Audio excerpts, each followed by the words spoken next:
안녕하세요. 저는 최영이라고 합니다. 올해 68살이에요. 정말 소름 끼치도록 무서웠던 제 이야기 좀 들어주세요.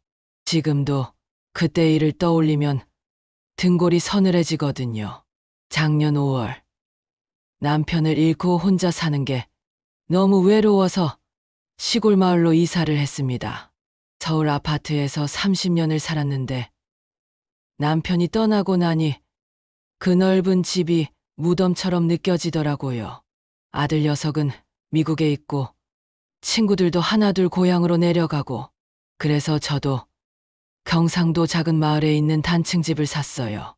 마당에 텃밭도 가꾸고 여유롭게 살아보려고요. 이사 날이던 그날을 저는 절대 잊을 수가 없습니다. 5월 15일이었어요. 아침부터 햇살이 따사로웠고 나당에는 목련이 활짝 피어 있었죠. 공기도 참 맑았습니다. 서울 매연에 찌들어 살다가 이렇게 깨끗한 공기를 마시니 마음이 한결 가벼워지더라고요. 이삿짐 정리를 마치고 오후 2시쯤 마당에 나왔을 때였습니다. 담 너머에서 하얀 무언가가 슬금슬금 다가오는 게 보였어요. 처음엔 뭔지 몰랐는데 가까이 오니 고양이더라고요. 새하얀 털을 가진 장모종 고양이였습니다. 털이 정말 길고 부드러워 보였어요. 마치 손뭉치 같았죠. 어머, 예쁘네. 누구 집 고양이니? 고양이는 저를 빤히 쳐다봤습니다. 초록빛이 도는 눈동자가 참 신비로웠어요. 그런데 그 눈빛이 뭔가 간절해 보이더라고요. 그냥 호기심에 다가온 게 아니라 뭔가 목적이 있는 것처럼요. 갑자기 고양이가 제 발목을 입으로 물었어요. 깜짝 놀랐죠. 하지만 아프진 않았습니다. 이빨로 꽉 문 게 아니라 살짝 물고는 뒤로 걸어가더라고요. 몇 걸음 가다가 멈춰서 저를 돌아보고 다시 걷고 또 돌아보고, 마치 저보고 따라오라는 것처럼요. 야옹, 야옹. 고양이가 다급하게 울면서 제 치맛자락을 앞발로 잡아당겼습니다. 발톱이 살짝 걸렸어요. 신기하더라고요. 고양이가 사람을 이렇게 적극적으로 끌고 갈 수도 있나 싶어서요. 제가 고양이를 키워본 적은 없지만 고양이는 원래 제멋대로이고 독립적이라고 알고 있었거든요. 그때 옆집에서 중년 남자가 나왔어요. 키가 175cm쯤 되고 검은 뿔테 안경을 쓴 인상 좋은 분이었습니다. 회색 티셔츠에 청바지를 입고 있었어요. 아이고, 나비야. 또 그러니 죄송합니다. 댁이 새로 이사 오신 분이시죠? 요즘 들어 저러는데 혼내도 소용이 없어서요. 남자가 고양이를 안아 올렸습니다. 고양이는 남자 품에서도 발버둥을 치며 저를 향해 앞발을 뻗더라고요. 울음소리도 더 커졌어요. 뭔가 필사적으로 보였습니다. 저기, 혹시 이 고양이가 대고양이신가요? 네, 맞습니다. 옆집에 살고 있어요. 제 이름은 김철수라고 합니다. 이 고양이 이름은 나비고요. 아, 저는 최영이라고 해요. 서울서 내려왔어요. 반갑습니다. 근처에 사는 사람이 별로 없어서 외로웠는데 이웃이 생겨서 좋네요. 철수 씨는 온화하게 웃었습니다. 목소리도 부드럽고 말투도 정중했어요. 첫인상이 참 좋았죠. 그런데 품에 안긴 나비는 계속 저를 보며 울부짖었어요. 그 울음소리가 뭔가 간절하게 들렸습니다. 마치 도와달라는 것 같기도 하고 경고하는 것 같기도 하고. 나비가 왜 저러는 걸까요? 저를 어디로 데려가려는 것 같던데. 글쎄요. 사실 나비는 제 고양이가 아니었어요. 제 집사람이 키우던 앤데 작년에 집사람이 돌아가시고 나서 제가 돌보고 있습니다. 아, 그러셨구나. 실례지만 언제 돌아가셨어요? 작년 9월이었어요. 심장마비로 갑자기 가셨죠. 철수 씨의 얼굴에 슬픔이 스쳤습니다. 진심으로 아내를 그리워하는 것처럼 보였어요. 집사람 이름은 박순자였습니다. 70살이었어요. 그럼 나이 차이가 좀 있으셨네요. 네. 23살 차이 났죠. 재혼이었거든요. 저도 아내를 교통사고로 잃고 혼자 살다가 7년 전에 순자 씨를 만났습니다. 순자 씨도 남편분을 여의고 혼자 계셨고요. 서로 외로웠던 사람들끼리 만나서 잘 살았어요. 철수 씨는 나비를 쓰다듬으며 말했습니다. 나비는 그제야 조금 진정되는 듯 했어요. 하지만 여전히 저를 뚫어지게 쳐다보고 있었죠. 나비는 순자 씨가 결혼하시기 전부터 키우신 거예요. 벌써 15년 됐다고 하더라고요. 사람으로 치면 70살 넘은 할머니 고양이죠. 주인을 잃고 나서 정신이 좀 이상해진 것 같아요. 가끔 순자 씨 방에 들어가서 울기도 하고 밤에 마당에서 울부짖기도 하고 마음이 아프시겠어요. 그러게요. 순자 씨가 그렇게 아끼던 앤데 저도 최선을 다해 돌보고는 있습니다만 철수 씨가 나비를 안고 집으로 돌아갔습니다. 저는 마당에 서서 한참을 그 집을 바라봤어요. 붉은 벽돌로 쌓은 담장 너머로 기와지붕이 보였습니다. 전형적인 시골 한옥이더라고요. 제 집보다 훨씬 크고 잘 가꿔진 집이었어요. 대문 옆에는 감나무가 서 있었고 마당에는 장독대가 줄지어 있었습니다. 그날 밤이었습니다. 밤 11시쯤 됐을 거예요. 잠이 들렸는데 창밖에서 고양이 울음소리가 들렸어요. 야옹, 야옹. 처음에는 무시하려고 했습니다. 고양이가 밤에 우는 건 흔한 일이니까요. 하지만 울음소리가 점점 커지고 간절해지더라고요. 마치 누군가를 부르는 것 같았어요. 참다 못해 창문을 열고 내다봤습니다. 나비가 제 집 마당 한가운데 앉아서 저를 올려다보고 있었어요. 달빛에 비친 하얀 털이 은빛으로 반짝였습니다. 그런데 그 모습이 왠지 유령처럼 보이더라고요. 섬뜩했어요. 너 왜 자꾸 여기 와? 집에 가 있어야지. 나비는 대답 대신 돌아서서 옆집을 향해 걸어가더니 다시 저를 돌아봤습니다. 몇 걸음 가다가 멈춰서 저를 보고 또 걷고 또 돌아보고 분명히 따라오라는 거였어요. 그리고는 한옥 담장 밑에 앉아서 또 울기 시작했습니다. 야옹, 야옹, 야옹. 울음소리가 더 다급해졌어요. 저도 모르게 소름이 돋더라고요. 이상하다는 생각이 들었습니다. 뭔가 보여주고 싶은 게 있는 건가 싶었어요. 하지만 한밤중에 남의 집 담 밑을 기웃거릴 순 없었죠. 창문을 닫고 누웠지만 잠이 오지 않았습니다. 나비의 울음소리가 새벽 2시까지 계속됐어요. 다음 날도 그 다음 날도 똑같았습니다. 나비는 낮에는 제 마당으로 와서 옆집으로 끌고 가려 했고 밤에는 제 창문 밑에서 울었어요. 사흘째 되던 날 저는 철수 씨 댁을 찾아가서 말씀드렸습니다. 저기 나비가 밤마다 우리 집에 와서 우는데요. 혹시 제가 뭘 해드릴 수 있을까요? 아이고, 죄송합니다. 제가 밤에는 문을 닫아두는데 어떻게 나가는지 모르겠어요. 다시는 안 그러게 하겠습니다.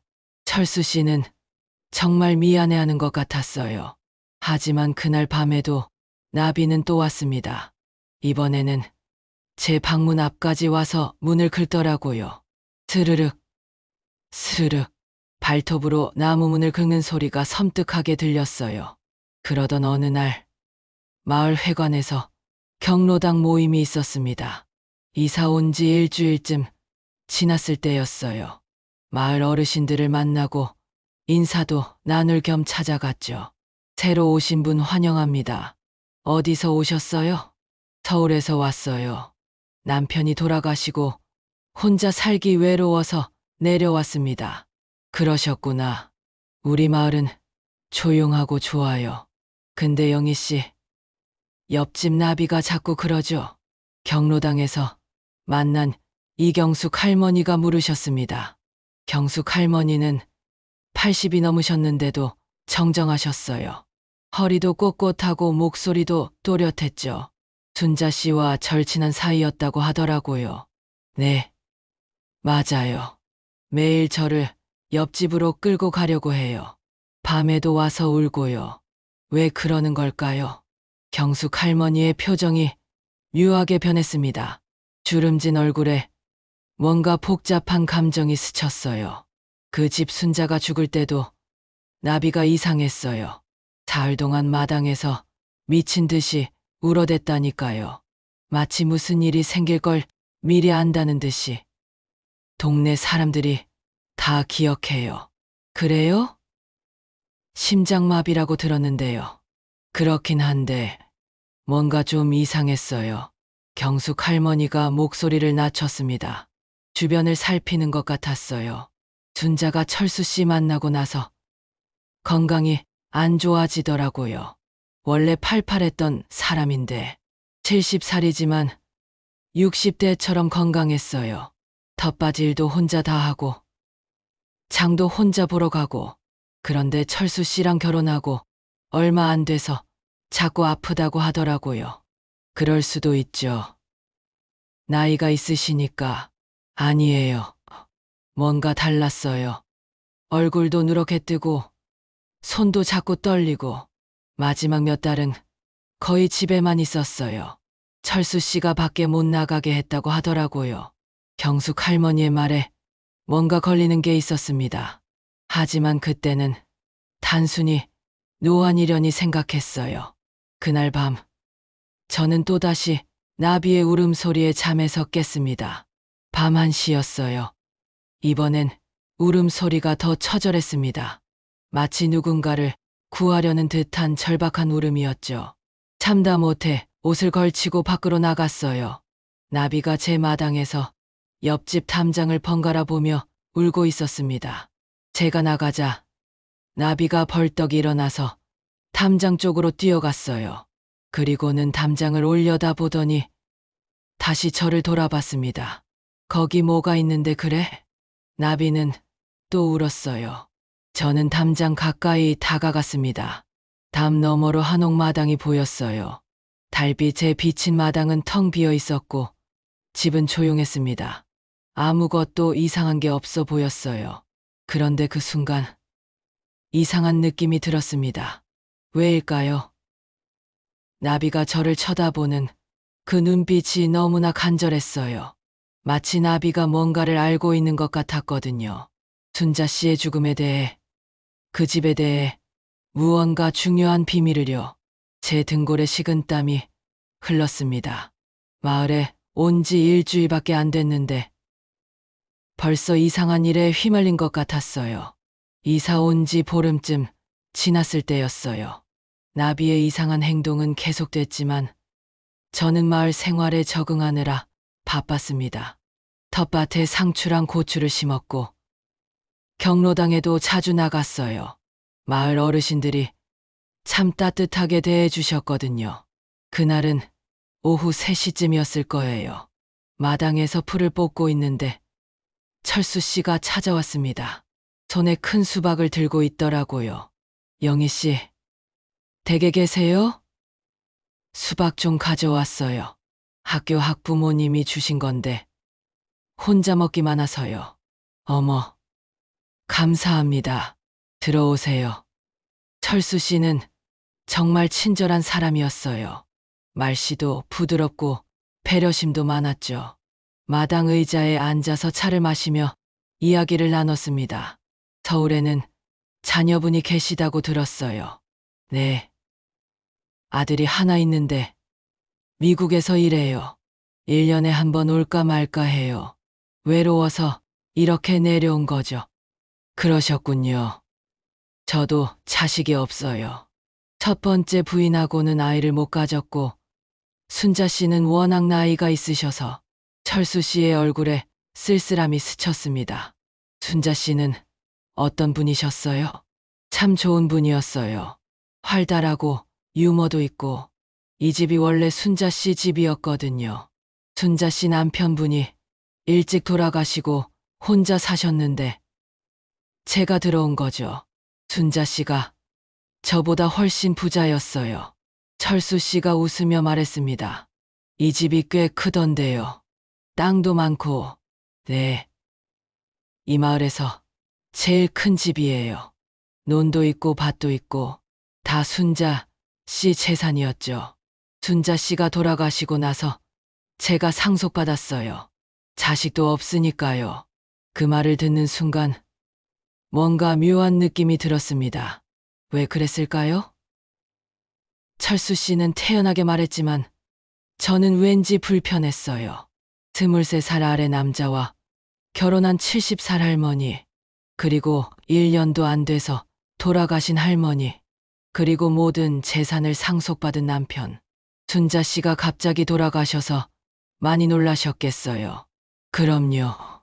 아침까지만 해도 멀쩡하셨는데 점심 먹고 나서 갑자기 쓰러지셨어요. 제가 바로 구급차를 불렀지만 병원 가는 길에 돌아가셨죠. 심장마비래요. 철수 씨가 한숨을 쉬었습니다. 슬퍼 보였어요. 하지만 제 머릿속에서는 경숙 할머니의 말이 계속 맴돌았습니다. 순자가 결혼하고 나서 건강이 안 좋아졌다고요. 그때 나비가 나타났습니다. 담을 넘어 제 마당으로 들어오더니 철수 씨를 보자마자 등을 세우고 샤하고 위협하는 소리를 냈어요. 털이 온통 곤두섰습니다. 나비야. 또 그러니? 철수 씨가 손을 내밀자 나비는 뒷걸음질 쳤습니다. 그리고는 제 뒤로 숨더라고요. 제 다리에 몸을 바짝 붙이고서 철수 씨를 노려봤어요. 이상하네요. 순자 씨가 키우던 고양인데 왜 저렇게 저를 싫어하는지 모르겠어요. 순자 씨 살아계실 때는 안 그랬거든요. 원래 고양이가 예민하다고 하잖아요. 그런가 봐요. 밥도 제가 주는 건 잘 안 먹어요. 그래서 마당에 그냥 놔두면 알아서 먹긴 하는데 철수 씨가 일어섰습니다. 그럼 저는 이만 가볼게요. 수박 맛있게 드세요. 혼자 사시니까 외로우시면 언제든 놀러 오세요. 네. 감사합니다. 철수 씨가 돌아가자 나비는 그제야 긴장을 풀었습니다. 제 무릎에 앉아서 가르랑거리더라고요. 그런데 이상했어요. 아까 그렇게 경계하던 고양이가 철수 씨만 가면 바로 편해지다니. 나비야. 너 철수 씨가 싫은 거니? 나비는 노란 눈으로 저를 올려다봤습니다. 그 눈빛이 뭔가 말하고 싶어 하는 것 같았어요. 그날 저녁이었습니다. 밤 9시쯤 됐을 거예요. 창문으로 옆집을 보니까 불이 꺼져 있더라고요. 철수 씨는 보통 밤 10시에는 자신다고 했거든요. 일찍 주무시나 보다 했죠. 그런데 1시간쯤 지나서 밖에서 이상한 소리가 들렸어요. 야옹, 야옹. 나비의 울음소리였는데 평소와 달랐습니다. 비명 같았어요. 너무 놀라서 창문을 열고 내다봤죠. 달빛에 비친 옆집 마당에서 뭔가 움직이는 게 보였어요. 철수 씨였습니다. 손에 뭔가를 들고 나비를 쫓고 있었어요. 나비는 마당을 이리저리 도망 다녔습니다. 철수 씨가 뭔가를 휘두르는 게 보였어요. 막대기 같았습니다. 저게 뭐 하는 거야? 심장이 쿵쿵 뛰었습니다. 나비의 울음소리가 점점 더 처절해졌어요. 그러다가 갑자기 조용해졌습니다. 철수 씨가 집 안으로 들어갔고 나비는 보이지 않았어요. 잠을 잘 수가 없었습니다. 방금 본 게 정말 철수 씨가 나비를 때린 걸까요? 아니면 제가 잘못 본 걸까요? 어두워서 정확히 보이지 않았거든요. 하지만 나비의 비명 같은 울음소리는 분명했어요. 다음 날 아침, 나비가 제 집 마당에 와 있었습니다. 다가가 보니 왼쪽 뒷다리를 절고 있더라고요. 털을 헤쳐보니 피가 말라붙어 있었어요. 나비야, 어디 다쳤어? 어젯밤에 맞은 거니? 나비는 가만히 제 손길을 받았습니다. 평소 같으면 낯선 사람이 만지면 도망갔을 텐데 그날은 순순히 있더라고요. 마치 도와달라는 것 같았어요. 저는 나비를 안고 마을 입구에 있는 동물병원으로 갔습니다. 수의사 선생님이 진찰하더니 고개를 갸웃거렸어요. 다리에 타박상이 있네요. 뭔가 둔탁한 걸로 맞은 것 같은데요. 차에 치인 것 같지는 않고 맞은 거라고요? 네. 이런 상처는 보통 사람이 때렸을 때 생기는 거거든요. 혹시 학대당한 건 아닌지. 수의사 선생님의 말에 가슴이 철렁 내려앉았습니다. 어젯밤에 본 게 정말이었던 거예요. 철수 씨가 나비를 때린 게 맞았던 거죠. 이 고양이 주인이 누구세요? 옆집 김철수 씨요. 근데 원래 주인은 돌아가셨고 지금은 철수 씨가 돌보고 있어요. 그분한테 말씀하셔야 할 것 같은데요. 이러다 크게 다칠 수 있어요. 병원에서 나와 집으로 돌아오는 길, 저는 계속 생각했습니다. 왜 철수 씨는 나비를 때렸을까요? 겉으로는 그렇게 친절하고 자상한 사람인데 나비가 말을 안 들어서 그랬을까요? 아니면 다른 이유가 있는 걸까요? 집에 도착하니 철수 씨가 대문 앞에 서 있었습니다. 나비를 안고 있는 저를 보더니 눈빛이 변하더라고요. 순간 차가워졌다가 이내 미소를 지었어요. 나비 어디 다쳤어요? 제가 아침부터 찾았는데 다리를 다쳐서 병원에 다녀왔어요. 수의사 선생님이 뭔가에 맞은 것 같대요. 철수 씨의 표정이 굳었습니다. 그리고는 금방 걱정스러운 표정을 지었어요. 그래요? 어디 부딪혔나 보네요. 제가 데려갈게요. 괜찮아요. 제가 약도 발라줬고 며칠 쉬면 될 것 같아요. 그래도 제 고양이인데 나비가 여기 있고 싶어 하는 것 같아요. 며칠만 제가 돌봐드릴게요. 저도 모르게 그렇게 말하고 있었습니다.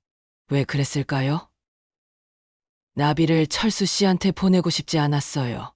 어젯밤에 본 그 장면이 자꾸 떠올랐거든요. 그럼 부탁드립니다. 나비 좀 잘 돌봐주세요.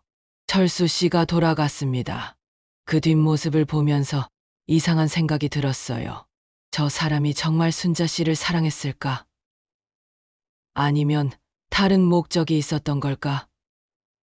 그리고 순자 씨의 죽음은 정말 자연사였을까? 나비는 제 품에서 조용히 있었습니다. 마치 이제 안전하다는 듯이요. 그날부터 나비는 제 집에서 지냈어요. 철수 씨는 하루에 한 번씩 나비를 보러 왔지만 나비는 철수 씨만 보면 제 뒤로 숨었습니다. 며칠이 지난 어느 날 밤이었어요. 나비가 갑자기 제 옷을 물고 잡아당기더라고요. 밤 12시가 넘은 시각이었습니다. 왜 그래? 화장실 가. 나비는 현관문 쪽으로 걸어갔어요. 그리고는 문을 긁으며 밖으로 나가자고 했습니다. 이상했지만 따라 나갔어요. 나비는 곧장 옆집 담장으로 갔습니다. 그리고 담장 아래 특정 지점에 앉아서 발로 땅을 긁기 시작했어요. 마치 뭔가 파내려는 것처럼요. 달빛 아래서 나비의 하얀 발톱이 흙을 파냈습니다. 거기 뭐가 있는 거야? 저는 담장 너머를 올려다봤습니다. 바로 그 자리 뒤편이 순자 씨 집 안채였어요. 정확히는 안방이 있는 쪽이었죠. 나비는 계속 땅을 팠습니다. 그리고 작은 구멍이 생기자 그 구멍에 코를 박고 냄새를 맡더라고요. 그러더니 저를 올려다보며 울었어요. 야옹, 야옹. 그 울음소리가 뭔가 호소하는 것 같았어요. 저도 모르게 무릎을 꿇고 나비가 판 구멍을 들여다봤습니다. 어두워서 잘 보이지 않았지만 흙냄새와 함께 묘한 냄새가 났어요. 뭐라고 표현하기 어려운 불쾌한 냄새였죠. 여기 뭐가 묻혀 있는 거니? 나비는 다시 땅을 긁었습니다. 저는 손으로 흙을 더 파봤어요. 한 뼘쯤 팠을까요? 딱딱한 무언가가 손에 닿았습니다. 플라스틱 같았어요. 꺼내보니 작은 비닐봉지였습니다. 달빛에 비춰보니 봉지 안에 뭔가 들어있었어요. 약병 같았습니다. 집으로 가져와서 불을 켜고 봤죠. 갈색 약병이었는데 라벨이 붙어 있었어요. 디곡신 0.2용 복용시주의. 약 이름 아래 작은 글씨로 설명이 있었습니다. 심장약, 과다 복용, 시위험, 의사 처방 필수. 왜 이런 약이 담장 밑에 묻혀 있는 걸까요? 게다가 비닐봉지에 싸서요. 마치 누가 숨긴 것처럼. 약병을 이리저리 살펴봤어요. 라벨에 이름이 적혀 있었습니다. 환자명 박순자. 심장이 쿵하고 내려앉았습니다. 순자 씨 약이었어요. 심장마비로 돌아가신 순자 씨의 심장약. 그런데 왜 이게 담장 밑에 묻혀 있는 걸까요? 나비는 제 발치에 앉아서 저를 올려다보고 있었습니다. 그 눈빛이 말하는 것 같았어요. 이제 알겠어? 뭔가 이상하다는 거. 그날 밤 잠을 한숨도 못 잤습니다. 계속 약병만 들여다봤어요. 그리고 인터넷으로 디곡신이라는 약을 검색했습니다. 디곡신은 심부전 치료제로 사용되는 강심제입니다. 적정량을 복용하면 심장 기능을 개선하지만 과다 복용 시 부정맥, 구토, 환각 등을 일으키며 심하면 사망에 이를 수 있습니다. 치료 범위와 독성 범위가 매우 좁아 복용 시 각별한 주의가 필요합니다. 손이 떨렸습니다. 정말 만약에 누군가 순자 씨에게 이 약을 과다 복용시켰다면 심장마비처럼 보이게 죽일 수도 있다는 거잖아요. 아니야. 이건 너무 나간 상상이야. 저는 고개를 저었습니다. 하지만 머릿속에서는 계속 의문이 꼬리를 물었어요. 왜 심장약이 땅에 묻혀 있을까? 순자 씨가 직접 묻었을 리는 없어요. 아픈 사람이 자기 약을 왜 땅에 묻겠어요? 그럼 누가 묻은 걸까? 철수 씨. 왜요? 약을 숨길 이유가 뭐죠? 다음 날 아침, 저는 경숙 할머니를 찾아갔습니다. 경로당에 가니 할머니가 다른 어르신들과 화투를 치고 계시더라고요. 할머니, 잠깐 얘기 좀 할 수 있을까요? 그래요. 무슨 일인데? 경로당 뒤편으로 나가서 조용히 말씀드렸어요. 순자 씨가 돌아가시기 전에 어떤 약을 드셨는지 아세요? 약. 글쎄, 심장약 먹는다고는 했어요. 원래 심장이 안 좋았거든요. 그래서 정기적으로 약을 먹었죠. 디곡신이라는 약 아세요? 그 약 이름은 잘 모르겠는데. 왜요? 무슨 일이라도 있어요? 저는 어젯밤에 있었던 일을 말씀드렸습니다. 나비가 땅을 파서 약병을 찾아낸 것. 그 약이 심장약이었다는 것. 경숙 할머니의 얼굴이 점점 굳어졌어요. 그게 정말이에요? 네. 여기 있어요. 비닐봉지에 든 약병을 보여드렸습니다. 경숙 할머니가 안경을 쓰고 자세히 들여다봤어요. 이상하네요. 왜 이게 땅에 묻혀 있었을까? 저도 그게 궁금해서요. 할머니, 혹시 순자 씨가 돌아가시기 전에 이상한 점은 없으셨어요? 경숙 할머니가 잠시 생각하더니 말씀하셨어요. 있었어요. 순자가 마지막 몇 달은 정신이 좀 오락가락했어요. 환각도 보고 손발도 떨리고 한 번은 저한테 전화해서 울면서 그러더라고요. 경수가 나 미쳐가는 것 같아. 자꾸 이상한 게 보여. 그래서 병원 가보라고 했더니 철수 씨가 안 보내준대요. 왜요? 집에서 쉬면 된다고 했대요. 순자가 나이도 있고 치매 초기 증상일 수도 있다고. 그래서 순자도 그러려니 했죠. 근데 지금 생각해보니 경숙 할머니의 목소리가 떨렸습니다. 그게 약 때문이었을 수도 있겠네요. 아까 말했잖아요. 과다 복용하면 환각이 온다고. 맞아요. 구토도 하고 손발도 떨린다고 나와 있어요. 우리는 서로를 바라봤습니다. 같은 생각을 하고 있었어요.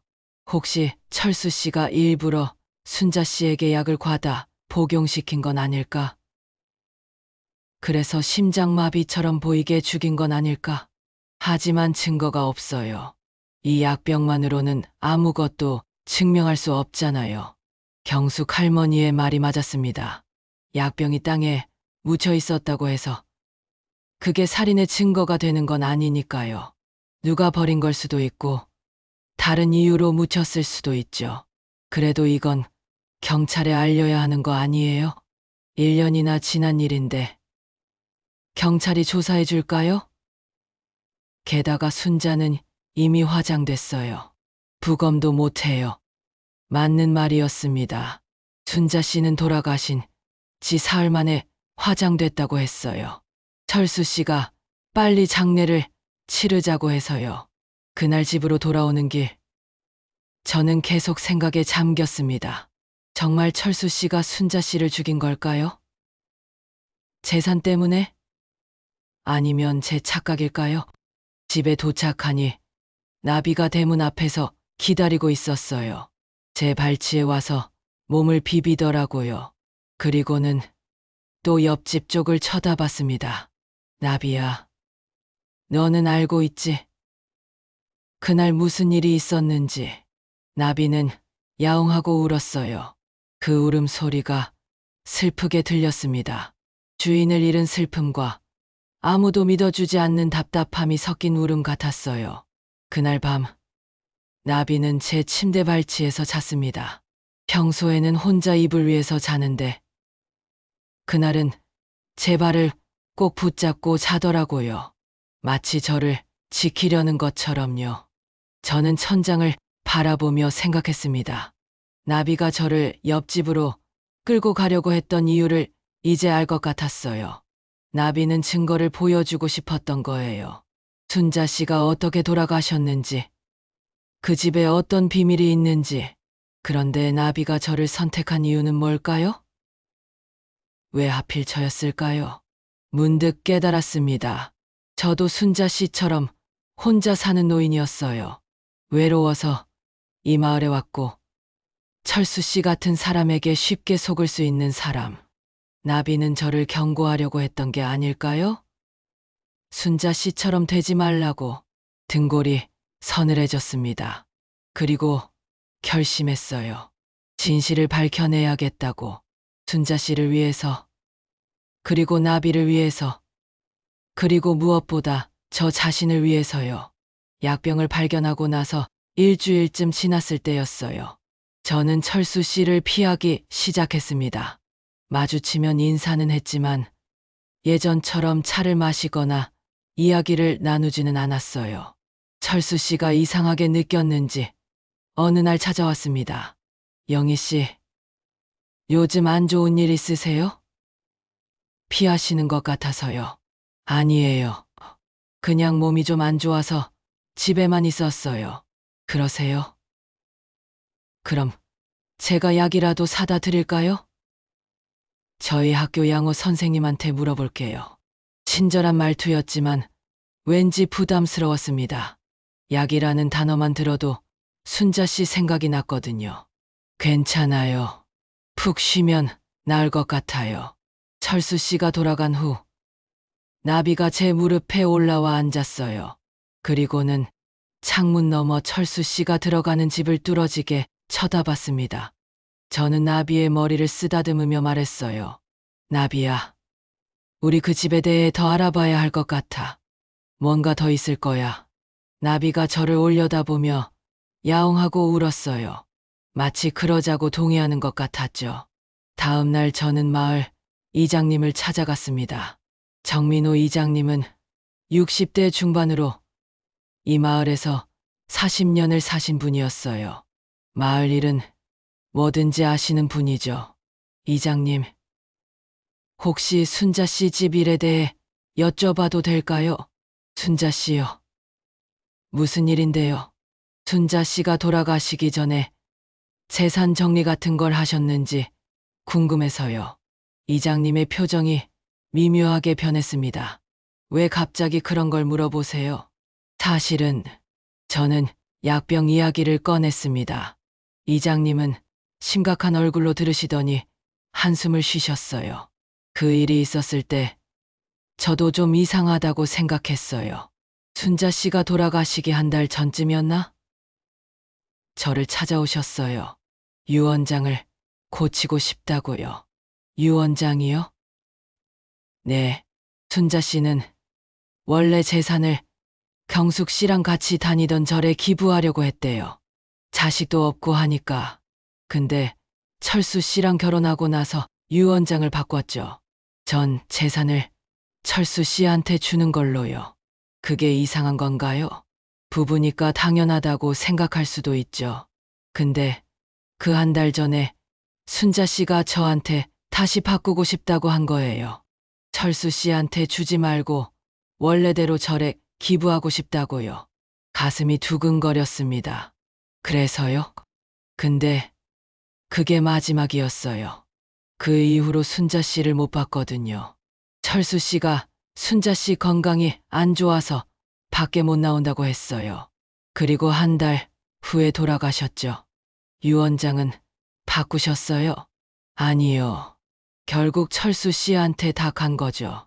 그때 저도 이상하다 싶었는데 뭐 부부 사이 일이니까 제가 뭐라고 할 수는 없었죠.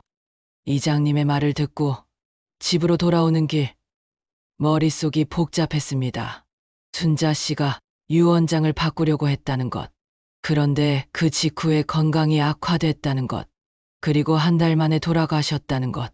만약 철수 씨가 이걸 알았다면, 재산을 잃을 위기에 놓였다면, 그래서, 아니야. 증거가 없잖아. 저는 고개를 저었습니다. 하지만 의심은 점점 커져만 갔어요. 그날 밤, 잠이 들렸는데, 나비가 갑자기 벌떡 일어났습니다. 귀를 쫑긋 세우고 창문 쪽을 노려보더라고요. 저도 귀를 기울였어요. 밖에서 무슨 소리가 났습니다. 삐걱, 삐걱, 문 여는 소리 같았어요. 옆집에서 나는 소리였죠. 시계를 보니 새벽 2시였습니다. 이 시간에 철수 씨가 밖에 나가나 조심스럽게 창문으로 다가가 커튼 사이로 내다봤어요. 달빛에 비친 옆집 마당에 사람 그림자가 보였습니다. 철수 씨였어요. 손에 뭔가를 들고 있었죠. 자세히 보니 작은 상자 같았어요. 철수 씨는 마당 구석으로 갔습니다. 장독대 뒤편이었어요. 무릎을 꿇고 앉더니 땅을 파기 시작했습니다. 손에 삽이 들려 있더라고요. 뭘 묻는 걸까? 저는 숨을 죽이고 지켜봤어요. 10분쯤 지났을까요? 철수 씨가 구멍에 상자를 넣고 흙을 덮었습니다. 그리고는 주변을 둘러보더니 집 안으로 들어갔어요. 심장이 미친 듯이 뛰었습니다. 새벽 2시에 마당에 뭔가를 몰래 묻다니. 그게 뭘까요? 왜 숨기는 걸까요? 나비가 제 손을 핥히듯이 톡톡 쳤어요. 저를 쳐다보는 눈빛이 말하는 것 같았습니다. 봤지? 이상하지? 다음날 아침, 저는 경숙 할머니한테 전화를 걸었어요. 할머니, 혹시 순자 씨 집에 가볼 수 있을까요? 철수 씨 없을 때요. 갑자기 왜요? 확인하고 싶은 게 있어요. 할머니도 같이 가주시면 안 될까요? 경숙 할머니는 잠시 망설이시더니 오케이 하셨어요. 철수 씨는 평일 낮에는 학교에 가시니까 그때를 노리기로 했습니다. 다음 날 오전 10시, 경숙 할머니와 함께 순자 씨 집으로 갔습니다. 대문은 잠겨 있었지만 경숙 할머니가 아시는 곳에 숨겨둔 열쇠가 있었어요. 순자가 살아있을 때 혹시 모르니까 열쇠를 하나 맡아달라고 해서요. 대문을 열고 마당에 들어섰습니다. 나비가 우리를 따라왔어요. 마치 안내하듯이 앞장서서 걸었죠. 마당은 깔끔하게 정리되어 있었습니다. 장독대, 텃밭, 우물, 전형적인 시골집 마당이었어요. 나비는 곧장 장독대 뒤편으로 갔습니다. 어젯밤에 철수 씨가 뭔가를 묻었던 바로 그 자리였어요. 여기요. 할머니, 저희는 무릎을 꿇고 앉아서 땅을 살폈어요. 최근에 판 흔적이 역력했습니다. 흙이 다른 곳보다 부드러웠거든요. 손으로 파볼까요? 경숙 할머니와 저는 맨손으로 흙을 파기 시작했어요. 그리 깊지 않았습니다. 한 뼘 정도 팠을까요? 딱딱한 게 손에 닿았어요. 뭔가 있어요. 조심스럽게 꺼냈습니다.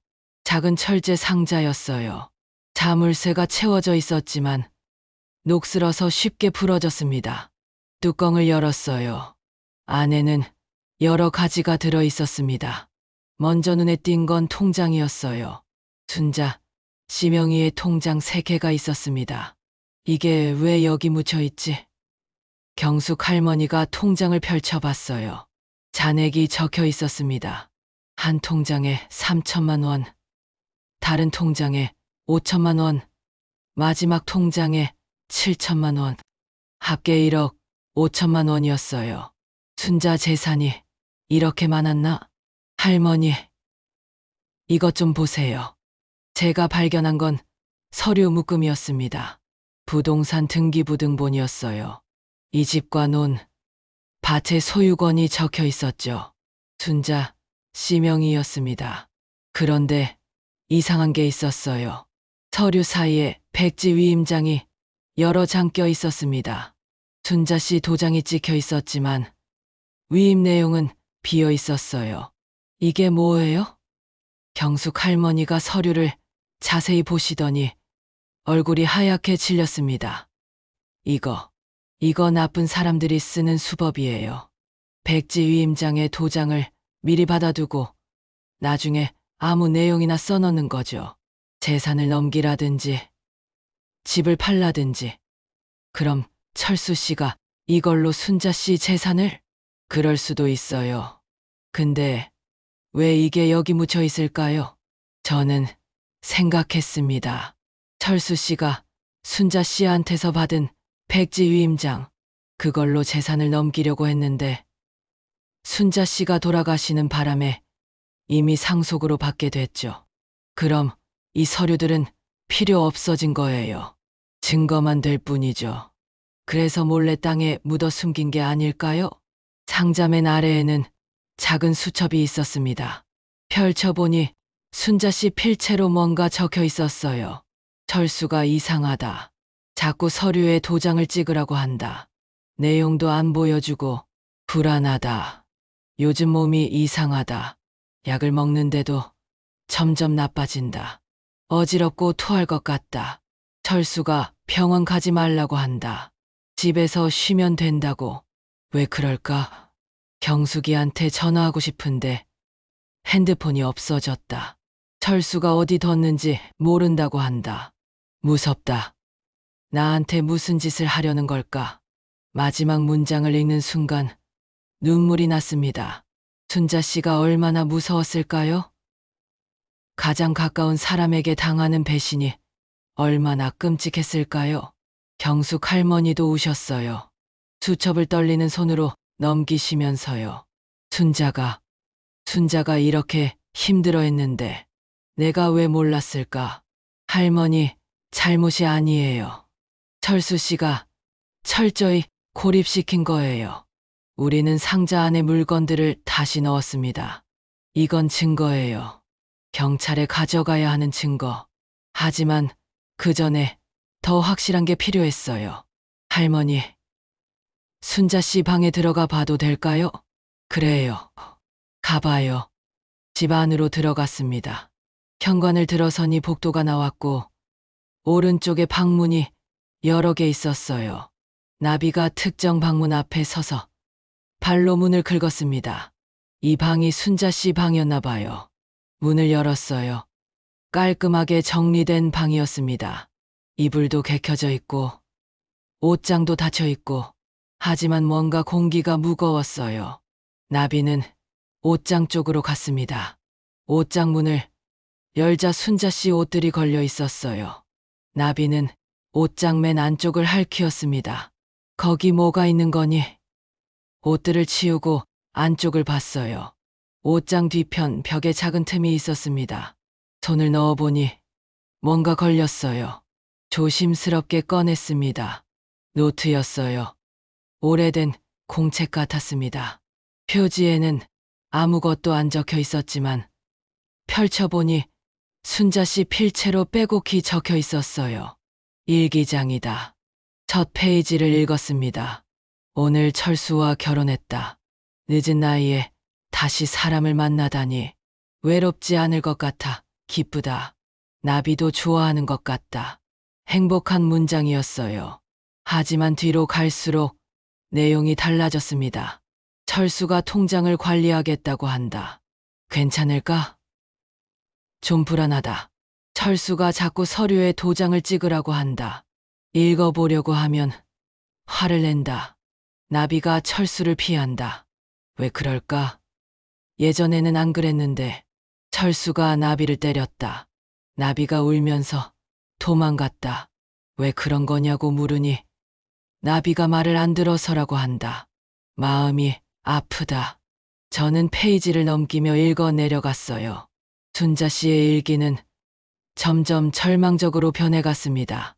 약을 먹는데 몸이 더 나빠진다. 이상하다. 병원에 가고 싶다고 했더니 철수가 안 된다고 한다. 돈이 아까우니 집에서 쉬라고. 경숙이한테 전화하고 싶은데 핸드폰이 사라졌다. 철수가 숨긴 것 같다. 무섭다. 철수 눈빛이 이상하다. 나를 어떻게 하려는 걸까? 마지막 페이지에는 이렇게 적혀 있었습니다. 만약 내가 이상하게 죽으면 이 일기를 찾아주세요. 철수가 뭔가 하고 있어요. 나비가 알아요. 나비를 믿어주세요. 부탁합니다. 손이 떨렸습니다. 이건 유서나 마찬가지였어요. 순자 씨는 알고 있었던 거예요. 철수 씨가 자신을 죽이려 한다는 걸. 할머니, 이거. 경숙 할머니가 일기장을 받아 읽으시더니 주저앉으셨어요. 순자야, 순자야. 우리는 한참을 그렇게 있었습니다. 나비는 조용히 우리 곁에 앉아 있었어요. 마치 이제야 자기 할 일을 했다는 듯이. 집 밖으로 나올 때 저는 단단히 결심했습니다. 이제 경찰에 가야 해요. 이 모든 증거를 가지고 순자 씨의 죽음을 밝혀내야 해요. 그런데 그때였어요. 대문 밖에서 발소리가 들렸습니다. 누군가 들어오고 있었어요. 철수 씨였습니다. 철수 씨가 대문을 열고 들어오는 순간 저희는 얼어붙었습니다. 손에는 상자와 일기장을 들고 있었고 마당 한가운데 서 있었으니 완전히 들킨 거였죠. 뭐 하시는 겁니까? 철수 씨의 목소리가 차갑게 깔렸습니다.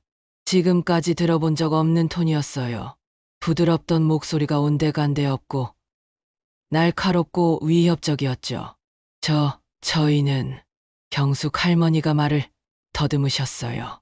저도 머리가 하얘져서 아무 말도 나오지 않았습니다. 그 상자 어디서 났어요? 철수 씨가 한 걸음 다가왔습니다. 눈빛이 무섭게 변해 있었어요. 안경 너머로 보이는 눈이 차갑게 빛났죠. 나비가 찾아냈어요.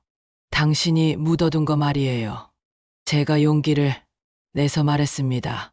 다리는 떨렸지만 순자 씨 생각을 하니 물러설 수 없었어요. 그게 무슨 소리예요? 제 집 마당에 무단으로 들어와서 땅을 파헤치다니. 이건 명백한 불법 침입 아닙니까? 철수 씨의 말투는 침착했지만 주먹이 굳게 쥐어져 있었어요. 저는 상자를 꽉 안았습니다. 우리는 이걸 경찰에 가져갈 겁니다. 순자 씨 일기장도요. 일기장? 그게 뭔데요? 당신이 순자 씨한테 뭘 했는지 다 적혀 있어요. 백지 위임장 받은 것, 핸드폰 숨긴 것, 병원 못 가게 한 것 전부요. 철수 씨의 얼굴이 굳어졌습니다. 잠시 침묵이 흘렀어요. 마당에는 우리 셋의 숨소리만 들렸죠. 증거가 있다고 생각하세요? 철수 씨가 비웃듯이 말했습니다. 1년 전에 돌아가신 분 일기장이 뭘 증명합니까? 순자는 치매 초기였어요. 헛소리를 많이 했죠. 그걸 누가 믿어주겠어요? 치매가 아니었잖아요. 당신이 약을 과다 복용시켜서 그런 증상이 나타난 거였어요. 제 목소리가 커졌습니다. 철수 씨가 한 걸음 더 다가왔어요. 약이요? 무슨 약 말입니까? 순자는 심장약을 정상적으로 복용했어요. 처방대로요. 거짓말. 담장 밑에서 약병을 찾았어요. 당신이 숨긴 거죠. 증거를 없애려고. 철수 씨의 눈이 가늘어졌습니다. 그것도 증거가 안 됩니다. 약병 하나로 뭘 증명하겠어요? 저는 의사도 아닌데 어떻게 약물을 조작하겠습니까? 맞는 말이었어요. 철수 씨는 초등학교 교사였지 의사가 아니었죠. 하지만 인터넷만 검색해도 약물 정보는 얼마든지 나와요. 게다가 당신 첫 번째 부인은 어떻게 돌아가셨죠? 제 질문에 철수 씨의 얼굴이 미세하게 일그러졌어요. 교통사고라고 했잖아요. 정말 그렇게 돌아가셨을까요? 혹시 그때도 입 조심하세요. 철수 씨가 소리쳤습니다. 처음으로 감정을 드러냈어요. 그 모습에 경숙 할머니가 제 팔을 잡았습니다. 영희야, 우리 일단 나가자. 네. 할머니, 우리는 상자와 일기장을 들고 대문으로 향했습니다. 철수 씨가 가로막았어요. 그걸 두고 가세요. 제 집에서 나온 물건입니다. 안 돼요. 이건 증거예요. 증거라고 우기면 뭐합니까? 당신들이 불법으로 침입해서 가져간 물건인데 오히려 당신들이 절도죄로 고소당할 겁니다. 저는 철수 씨를 똑바로 쳐다봤어요. 그렇게 하세요. 경찰이 오면 이것들도 함께 보여드리겠어요. 그리고 순자 씨 시신 부검도 다시 요청할 겁니다. 화장했다고 했잖아요. 부검은 불가능해요. 머리카락이나 손톱 같은 게 남아있을 수도 있어요. 장례식장에 그걸로 독극물 검사를 할 수 있대요. 사실 확실한 건 아니었어요. 하지만 철수 씨를 흔들어 놓고 싶었죠. 그리고 효과가 있었어요. 철수 씨의 얼굴이 창백해졌습니다. 당신들 후회하게 될 겁니다. 철수 씨가 비켜섰어요. 우리는 서둘러 대문을 나왔습니다. 뒤에서 철수 씨가 뭐라고 소리쳤지만 돌아보지 않았어요. 경숙 할머니 댁으로 갔습니다. 숨이 차서 한참을 헐떡였어요. 할머니, 우리 바로 경찰서 가야 해요. 그래야겠어요. 근데 영희 씨, 무섭지 않아요? 철수 씨 눈빛이 무서워요. 하지만 안 할 수가 없잖아요. 순자 씨를 위해서라도. 우리는 상자 안의 물건들을 다시 확인했습니다. 통장 3개, 백지 위임장 5장, 부동산 서류들, 그리고 작은 수첩, 여기에 일기장까지. 충분한 증거일까요? 할머니, 혹시 순자 씨 장례식 때 사진 찍은 거 있으세요? 사진이요? 장례식장 사진 말인가요? 네. 혹시 순자 씨 모습이라든지 빈소 모습이라든지 있을 거예요. 요즘은 다들 핸드폰으로 찍잖아요. 마을 사람들한테 물어보면 있을 거예요. 그날 오후 우리는 마을 사람들을 만나며 장례식 날 사진을 모았어요. 5분이 사진을 가지고 계셨죠. 사진들을 모아서 보니 이상한 점이 보였습니다. 순자 씨 영정 사진 옆에 놓인 꽃들 사이에 작은 상자가 보였어요. 확대해서 보니 약상자 같았습니다. 이게 뭐죠? 아, 그거요. 철수 씨가 가져온 거예요. 순자 씨가 먹던 약이라면서 관 속에 같이 넣어드린다고 했죠. 사진을 찍으신 분이 말씀하셨어요. 관 속에요? 왜요? 순자 씨가 평생 약을 달고 살았으니까 저승에서도 필요할 거라고 했어요. 그래서 다들 철수 씨 마음씨가 따뜻하다고 했죠. 저는 소름이 돋았습니다. 약을 관 속에 넣어서 태워버린 거예요. 증거를 완전히 없애버린 거죠. 그런데 담장 밑에 묻힌 약병은 어떻게 된 걸까요? 아, 맞다.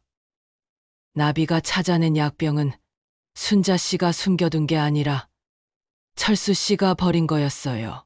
사용한 약병을 쓰레기통에 버리면 의심받을 수 있으니까 땅에 묻어버린 거죠. 그런데 나비가 기억하고 있었던 거예요. 주인의 약병 냄새를. 영희 씨, 이거 보세요. 경숙 할머니가 다른 사진을 가리켰습니다. 장례식 이틀 전에 찍힌 사진이었어요. 순자 씨 집 대문 앞 사진이었는데 택배 상자들이 쌓여 있었죠. 이게 왜요? 저도 이상했어요.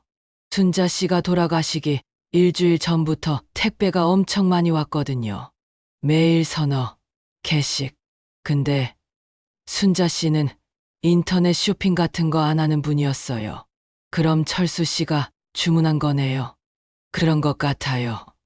근데 뭘 그렇게 많이 샀는지 저는 생각했습니다. 순자 씨가 돌아가시기 일주일 전부터 택배가 많이 왔다. 그 안에 뭐가 들어 있었을까요? 혹시 약품? 아니면 다른 뭔가? 할머니, 혹시 그 택배 회사 아세요? 모르는데 사진에 나와 있나? 사진을 확대해 봤어요. 상자에 로고가 보였습니다. 대한통운이었어요. 이거면 배송 기록을 조회할 수 있지 않을까요? 어떻게요? 택배 회사에 문의하면 되죠. 수령인 이름으로 검색하면. 하지만 개인정보라서 쉽지 않을 거였어요. 경찰이라면 가능하겠지만 그날 저녁 저희는 모든 증거를 정리했습니다. 상자 안의 물건들, 일기장, 사진들, 그리고 약병. 이걸 가지고 내일 아침 경찰서에 가기로 했어요. 집으로 돌아오니 밤 9시였습니다. 나비가 대문 앞에서 기다리고 있었어요. 제 발에 몸을 비비며 가르랑거렸죠. 나비야, 고마워. 내가 없었으면 우리 아무것도 몰랐을 거야. 나비를 안고 집에 들어갔습니다. 저녁을 먹이고 저도 간단히 식사를 했어요. 그런데 뭔가 불안했습니다. 철수 씨가 가만히 있을까요? 증거를 빼앗으려 오지는 않을까요? 문 단속을 확실히 했어요. 창문도 모두 잠그고 상자와 일기장은 이불 속 깊숙이 숨겼습니다. 혹시 모르니까요. 밤 11시쯤 됐을 때였어요. 나비가 갑자기 털을 곤두세우며 으르렁거렸습니다. 창문 쪽을 노려보고 있었어요. 왜 그래? 저도 귀를 기울였습니다. 밖에서 인기척이 났어요. 누군가 마당에 있었습니다. 심장이 빠르게 뛰었어요. 조심스럽게 커튼 사이로 내다봤습니다. 달빛에 비친 마당에 사람 그림자가 보였어요. 철수 씨였습니다. 그는 제 집 주변을 서성이고 있었어요. 창문들을 하나하나 확인하는 것 같았죠. 제 방 창문 앞에 왔을 때 저는 숨을 죽였습니다. 철수 씨가 창문을 잡아당겼어요. 잠겨 있어서 열리지 않았죠. 다시 한 번 더 세게 잡아당겼습니다. 창문이 덜컥거렸어요. 무서웠습니다. 핸드폰을 잡았어요. 경찰에 전화해야 할까요? 하지만 그 순간 철수 씨가 물러났습니다. 대문 쪽으로 걸어가더니 밖으로 나갔어요.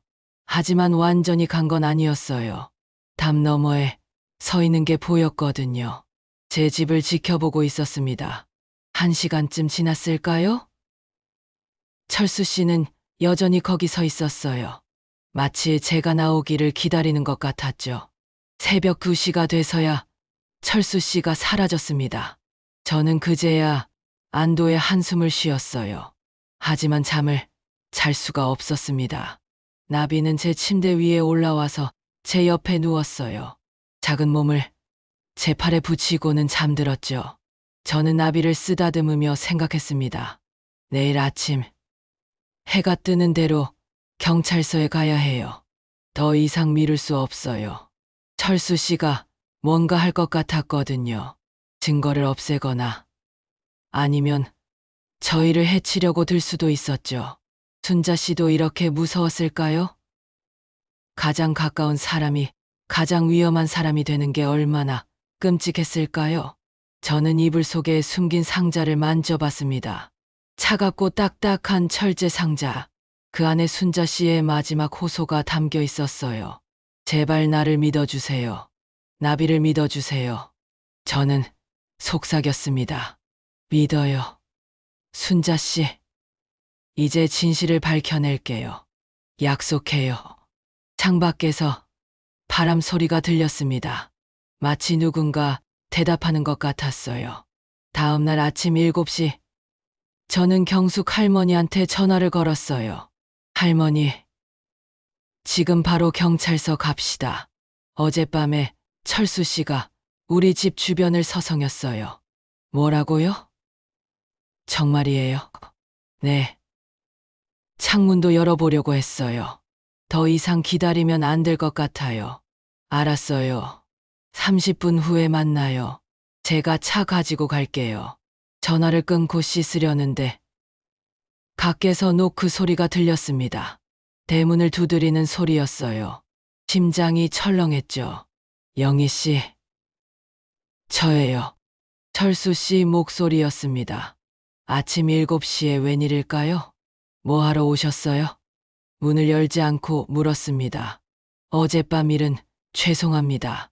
제가 너무 흥분했어요. 그래도 그건 제 집 물건이잖아요. 돌려주시면 안 될까요? 목소리는 부드러웠지만 믿을 수가 없었어요. 안 돼요. 이건 순자 씨 물건이에요. 영희 씨, 우리 이렇게 사이 나빠질 필요 없잖아요. 문 열어주세요. 얘기 좀 합시다. 싫어요. 경찰서에 가서 얘기할 거예요. 잠시 침묵이 흘렀어요. 그러더니 철수 씨가 다시 말했습니다. 영희 씨, 생각을 잘 하세요. 당신도 혼자 사는 노인 아닙니까? 이 마을에서 적을 만들면 안 돼요. 저는 이 마을에서 7년을 살았어요. 사람들이 다 저를 믿어요. 위협이었어요. 노골적인 위협. 그만 가세요. 안 그러면 지금 당장 경찰 부를 거예요. 후회하실 겁니다. 철수 씨의 발소리가 멀어졌습니다. 하지만 완전히 간 건지 확신할 수 없었어요. 커튼 사이로 내다보니 철수 씨가 골목 모퉁이에 서서 이쪽을 보고 있었습니다. 서둘러 옷을 입고 상자와 일기장을 가방에 넣었어요. 나비도 이동장에 넣었죠. 혹시 모르니까 나비도 데리고 가는 게 안전할 것 같았거든요. 뒷문으로 나갔습니다. 다행히 철수 씨는 앞쪽만 보고 있었어요. 담을 따라 조심스럽게 걸어서 경숙 할머니 댁으로 갔습니다. 할머니, 어머, 왜 이렇게 급하게? 뒷문으로 왔어요. 철수 씨가 앞에서 지키고 있어요. 빨리 가요. 경숙 할머니 차를 타고 마을을 빠져나갔습니다. 백미러를 보니 철수 씨가 뛰어오는 게 보였어요. 하지만 우리는 이미 차를 타고 멀어지고 있었죠. 제대로 따돌렸네요. 경숙 할머니가 안도의 한숨을 쉬셨어요. 읍내 경찰서까지는 30분 정도 걸렸습니다. 경찰서에 도착해서 민원실로 갔어요. 젊은 경찰관이 우리를 맞았습니다. 무슨 일로 오셨어요? 살인사건 신고하러 왔어요. 경찰관의 눈이 커졌어요. 살인이요? 언제 일어난 일인데요? 1년 전이요. 작년 9월에 박순자 씨가 돌아가셨는데 자연사가 아니라 살해당한 거예요. 1년 전이요. 그때 조사는 어떻게 됐는데요? 심장마비로 결론 났어요. 근데 저희가 증거를 찾았어요. 우리는 가방에서 상자와 일기장을 꺼냈습니다. 경찰관이 서류를 보더니 형사를 불렀어요. 40대쯤 돼 보이는 박 형사가 나왔습니다. 우리를 조사실로 안내하더니 자세히 이야기를 들었어요. 정리하자면 김철수 씨가 부인 박순자 씨를 약물로 살해했다는 거죠. 네, 맞아요. 증거는요? 우리는 준비한 것들을 하나씩 보여드렸습니다. 땅에 묻힌 약병, 백지 위임장, 일기장, 수첩. 형사님은 꼼꼼히 살펴보셨어요. 일기장 내용이 심각하긴 하네요. 근데 이것만으로는 살인을 입증하기 어려워요. 왜요? 여기 다 적혀 있잖아요. 일기장은 피해자 주장이에요. 객관적 증거가 아니죠. 게다가 박순자 씨는 이미 화장됐잖아요. 부검도 못하고 제 마음이 급해졌어요. 그럼 어떻게 해요? 이렇게 많은 증거가 있는데 일단 김철수 씨를 조사해 봐야겠어요. 참고인 자격으로 출석 요구를 하겠습니다. 그리고 당시 진료 기록이랑 약국 기록도 확인해 볼게요. 그것도 철수 씨가 조작했을 수 있어요. 약을 더 많이 먹였으면서 기록에는 정상으로 써놨을 수도 있잖아요. 형사님이 고개를 끄덕였어요. 그럴 수도 있죠. 근데 입증이 어려워요.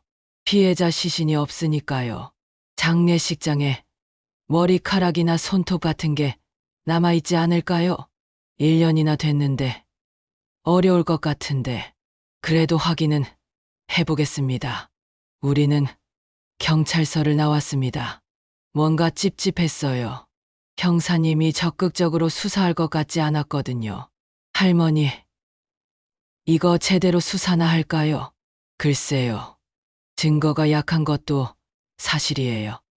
차에 타려는데 핸드폰이 울렸습니다. 모르는 번호였어요. 여보세요? 최영희 씨죠? 저 김철수입니다. 심장이 쿵 내려앉았어요. 어떻게 제 번호를 마을 사람들한테 물어봤어요. 영희 씨, 경찰서 갔죠? 저한테 불리한 말 많이 하셨겠네요. 당연하죠. 당신이 순자 씨를 증거 없어요. 일기장. 그건 순자가 치매 걸려서 헛소리 적은 거예요. 약병. 그냥 버린 거죠. 백지 위임장. 순자가 자발적으로 준 거고요. 거짓말. 증명할 수 있어요? 할 수 없잖아요. 경찰도 별로 관심 없을 거예요. 1년 전 일인데다가 증거도 부족하니까. 철수 씨 말이 맞았어요. 형사님도 그렇게 말했으니까요. 영희 씨, 마지막으로 경고합니다. 그만 두세요. 안 그러면 뭐요? 저도 죽일 거예요? 순자 씨처럼요? 전화기 너머로 철수 씨가 웃는 소리가 들렸어요. 섬뜩한 웃음이었죠. 죽인다니요? 저는 아무도 죽이지 않았어요. 순자는 심장마비로 자연사했고요. 만약 영희 씨한테도 무슨 일이 생긴다면 그것도 자연사겠죠. 노인들은 언제든 갑자기 죽을 수 있으니까요. 전화가 끊어졌습니다. 손이 떨렸어요. 경숙 할머니가 제 어깨를 잡았습니다. 영희 씨, 괜찮아요? 할머니, 철수 씨가 저를 알아요. 다 들렸어요. 우리 일단 제 집으로 가요. 당분간 거기서 지내요. 네, 경숙 할머니 댁으로 가는 길 계속 뒤를 확인했어요. 철수 씨가 따라오는 건 아닌지. 하지만 아무도 없었습니다. 할머니 집에 도착해서 나비를 이동장에서 꺼냈어요. 나비는 불안한 듯 집안을 이리저리 돌아다녔죠. 할머니, 이제 어떻게 해요? 경찰도 제대로 수사 안 할 것 같고, 포기하면 안 돼요. 뭔가 더 확실한 증거를 찾아야 해요. 뭐가 있을까요? 그때 경숙 할머니가 뭔가 생각났다는 표정을 지으셨어요. 아, 맞다. 순자한테 이메일 계정이 있었어요. 이메일이요? 네. 제가 알려줬거든요. 몇 년 전에 순자가 가끔 거기에 일기 같은 것도 쓰고 그랬어요. 혹시 거기 뭔가 남아있을 수도 있어요. 비밀번호는요? 순자 생일이었어요. 한번 해볼까요? 경숙 할머니가 컴퓨터를 켰습니다. 이메일 사이트에 접속해서 순자 씨 이메일 주소를 입력했어요. 비밀번호는 순자 씨 생년월일. 로그인이 됐습니다. 됐어요. 받은 편지함을 열었어요. 대부분 스팸 메일이었지만 임시 보관함에 뭔가 있었습니다. 제목이 만약을 위해서였어요. 날짜는 작년 9월 5일. 순자 씨가 돌아가시기 나흘 전이었습니다. 클릭했어요. 순자 씨가 쓴 글이 나왔습니다. 이 글을 읽는 사람이 있다면 아마 나는 이미 죽었을 것입니다. 철수 손해. 나는 알고 있어요. 철수가 나를 죽이려고 한다는 걸. 약을 이상하게 주고 있어요. 먹으면 어지럽고 토할 것 같고 손발이 떨려요. 병원에 가고 싶다고 해도 안 된대요. 핸드폰도 숨겼어요. 경숙이한테 전화 못하게. 집 전화선도 끊어놨어요. 나는 완전히 고립됐어요. 왜 이러는지 알아요. 재산 때문이에요. 내가 유언장을 바꾸려고 한다는 걸 알았어요. 민호 이장님한테 얘기한 게 들켰나 봐요. 그 이후로 철수가 달라졌어요. 눈빛이 무서워요. 밤에 자는 척하고 있으면 나를 내려다보고 있어요. 언제 죽일지 재는 것 같아요. 나비만 알아요. 나비가 나를 지키려고 해요. 철수가 오면 짓고 핥히고, 그래서 철수가 나비를 학대해요. 어제는 발로 차는 걸 봤어요. 나비가 비명을 질렀어요. 나는 무서워요. 하지만 어떻게 할 수가 없어요. 집 밖으로 나갈 수도 없고 누구한테 도움을 청할 수도 없어요. 이 글을 임시 보관함에 저장해 놨어요. 매일 조금씩 쓰고 있어요. 언젠가 누군가 찾아주길 바라면서. 철수는 완벽한 범죄를 계획하고 있어요. 심장약을 과다 복용시켜서 심장마비처럼 보이게 할 거예요. 의사도 아니면서 인터넷으로 다 찾아봤나 봐요. 어제 내 방을 뒤지는 걸 봤어요. 일기장 찾는 것 같았어요. 다행히 일기장은 옷장 뒤에 잘 숨겨뒀어요. 만약 내가 죽으면 제발 철수를 조사해 주세요. 내 죽음은 자연사가 아니에요. 살인이에요. 그리고 나비를 부탁해요. 나비는 증인이에요. 다 봤어요. 나비를 잘 돌봐주세요. 박순자. 글을 다 읽고 나니 눈물이 났습니다. 순자 씨가 얼마나 무서웠을까요? 죽음을 예감하면서도 아무것도 할 수 없었던 그 절망감이 얼마나 컸을까요? 이걸 경찰한테 보여드려야 해요. 그래요. 이건 확실한 증거예요. 우리는 이메일을 출력했습니다. 그리고 다시 경찰서로 전화를 걸었어요. 형사님, 새로운 증거를 찾았어요. 순자 씨가 직접 쓴 거예요. 이메일로요.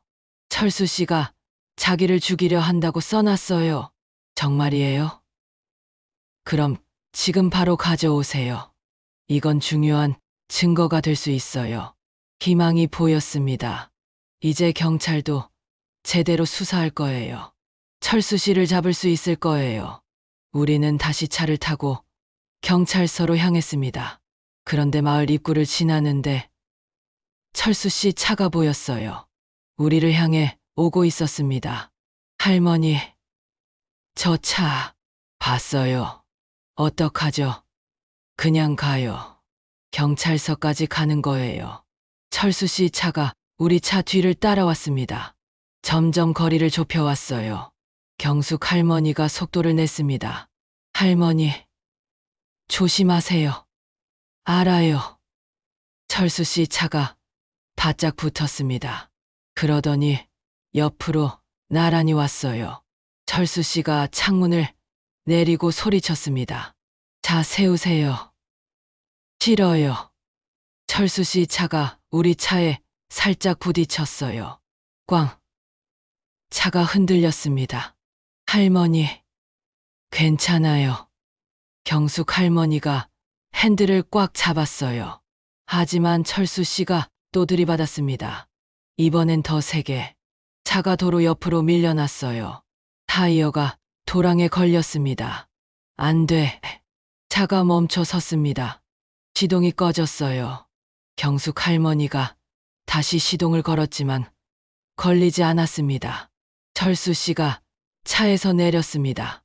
우리 차로 다가왔어요. 철수 씨가 차 창문을 두드렸습니다. 저희는 차 안에 그대로 있었어요. 문을 잠갔지만 소용없을 것 같았죠. 나오세요. 얘기 좀 합시다. 철수 씨의 목소리는 침착했어요. 하지만 얼굴은 일그러져 있었죠. 싫어요. 경찰 부를 거예요. 제가 핸드폰을 꺼내려는데 철수 씨가 손에 든 걸 보여줬어요. 돌멩이였습니다. 핸드폰 꺼내면 창문 깨겠어요. 경숙 할머니가 제 손을 잡았어요. 일단 내려요. 여기는 도로잖아요. 차가 지나다니니까 괜찮을 거예요. 우리는 차에서 내렸습니다. 철수 씨가 한 걸음 물러서며 말했어요. 그 이메일 지우세요. 안 돼요. 이미 출력했어요. 경찰한테 줄 거예요. 영희 씨, 왜 이러세요? 순자는 1년 전에 죽었어요. 그냥 놔두면 안 돼요. 당신이 죽인 거잖아요. 증거가 있어요? 이메일. 그것도 순자 혼자 쓴 글이에요. 상상일 수도 있죠. 순자는 치매 초기였다고요. 치매가 아니었어요. 당신이 약을 과다 복용시켜서. 그건 당신 추측이에요. 철수 씨가 냉소를 띠며 말했습니다. 영희 씨, 생각을 잘 하세요. 지금 물러서면 아무 일도 없었던 걸로 해드릴게요. 하지만 계속 이러시면, 계속 이러면 어떻게 할 건데요? 저도 죽일 거예요? 그 순간 철수 씨의 얼굴에서 가면이 벗겨졌어요. 차갑고 무서운 표정이 드러났죠. 필요하다면요. 소름이 돋았습니다. 저 사람이 정말 사람을 죽일 수 있구나. 순자 씨를 죽였듯이. 그때 뒤에서 차 소리가 들렸어요. 경찰차였습니다. 박 형사님이 타고 계셨어요. 차가 멈춰서고 형사님이 내렸습니다. 무슨 일이에요? 형사님, 저는 달려가서 말씀드렸어요. 철수 씨가 우리를 쫓아왔다고, 차를 들이받았다고. 형사님이 철수 씨를 쳐다봤어요. 김철수 씨 맞죠? 마침 잘 만났네요. 참고인 조사받으러 경찰서에 가셔야 해요. 무슨 일로요? 박순자 씨 사망건 관련해서요. 새로운 증거가 나왔거든요. 철수 씨의 얼굴이 굳어졌어요. 무슨 증거요? 가서 얘기하죠. 일단 차 타세요. 저는 변호사와 함께 가겠습니다. 그러시든지요. 어쨌든 출석은 하셔야 해요. 철수 씨는 자기 차에 탔어요. 하지만 경찰서로 가지 않고 반대 방향으로 갔습니다. 저 사람 도망가는 거 아니에요? 괜찮아요. 번호판 찍어뒀어요. 어디 가겠어요? 형사님이 우리를 경찰서까지 태워다 주셨어요. 차 안에서 이메일 출력물을 보여드렸습니다. 이건 결정적이네요. 피해자가 직접 쓴 글이잖아요. 그죠? 이제 수사하실 거죠? 당연하죠. 일단 김철수 씨 통화 기록이랑 금융거래 내역부터 조회해 볼게요. 순자 씨 사망 전후로 수상한 게 있는지 확인해야죠. 경찰서에 도착해서 성사님과 함께 이메일을 자세히 검토했어요. 그리고 저희가 가져온 다른 증거들도 다시 봤죠. 백지 위임장이 5장이나 되네요. 이건 명백히 수상해요. 왜 이렇게 많이 받았을까요? 재산을 빼돌리려고 한 거 아닐까요? 그럴 수도 있죠. 은행 거래 내역 확인하면 알 수 있을 거예요.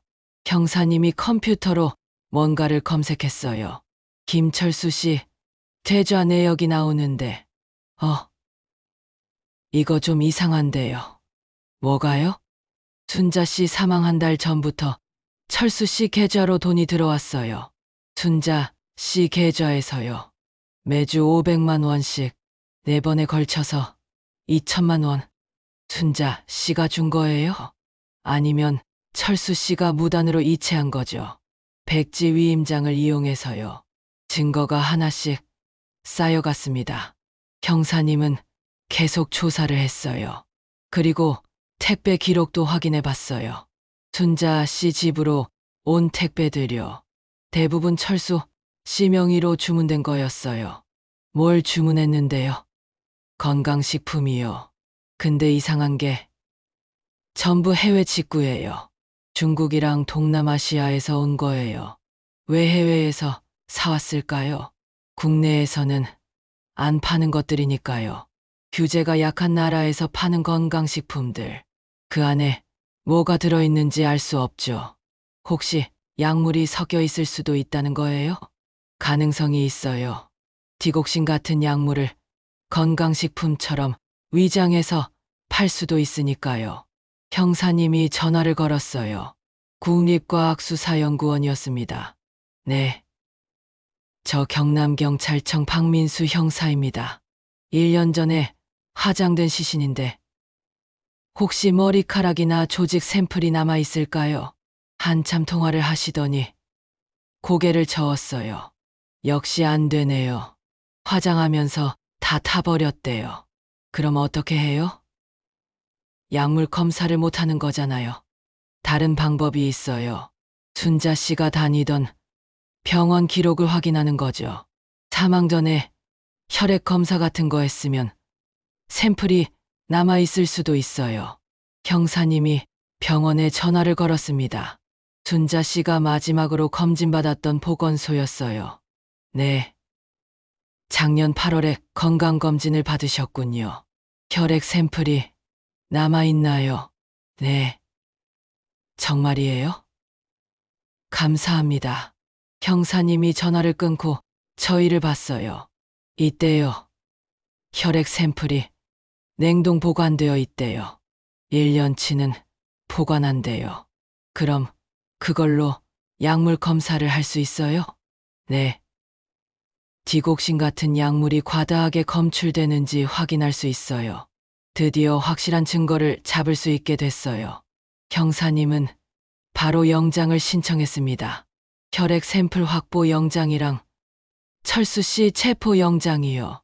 오늘 중으로 영장 나올 거예요.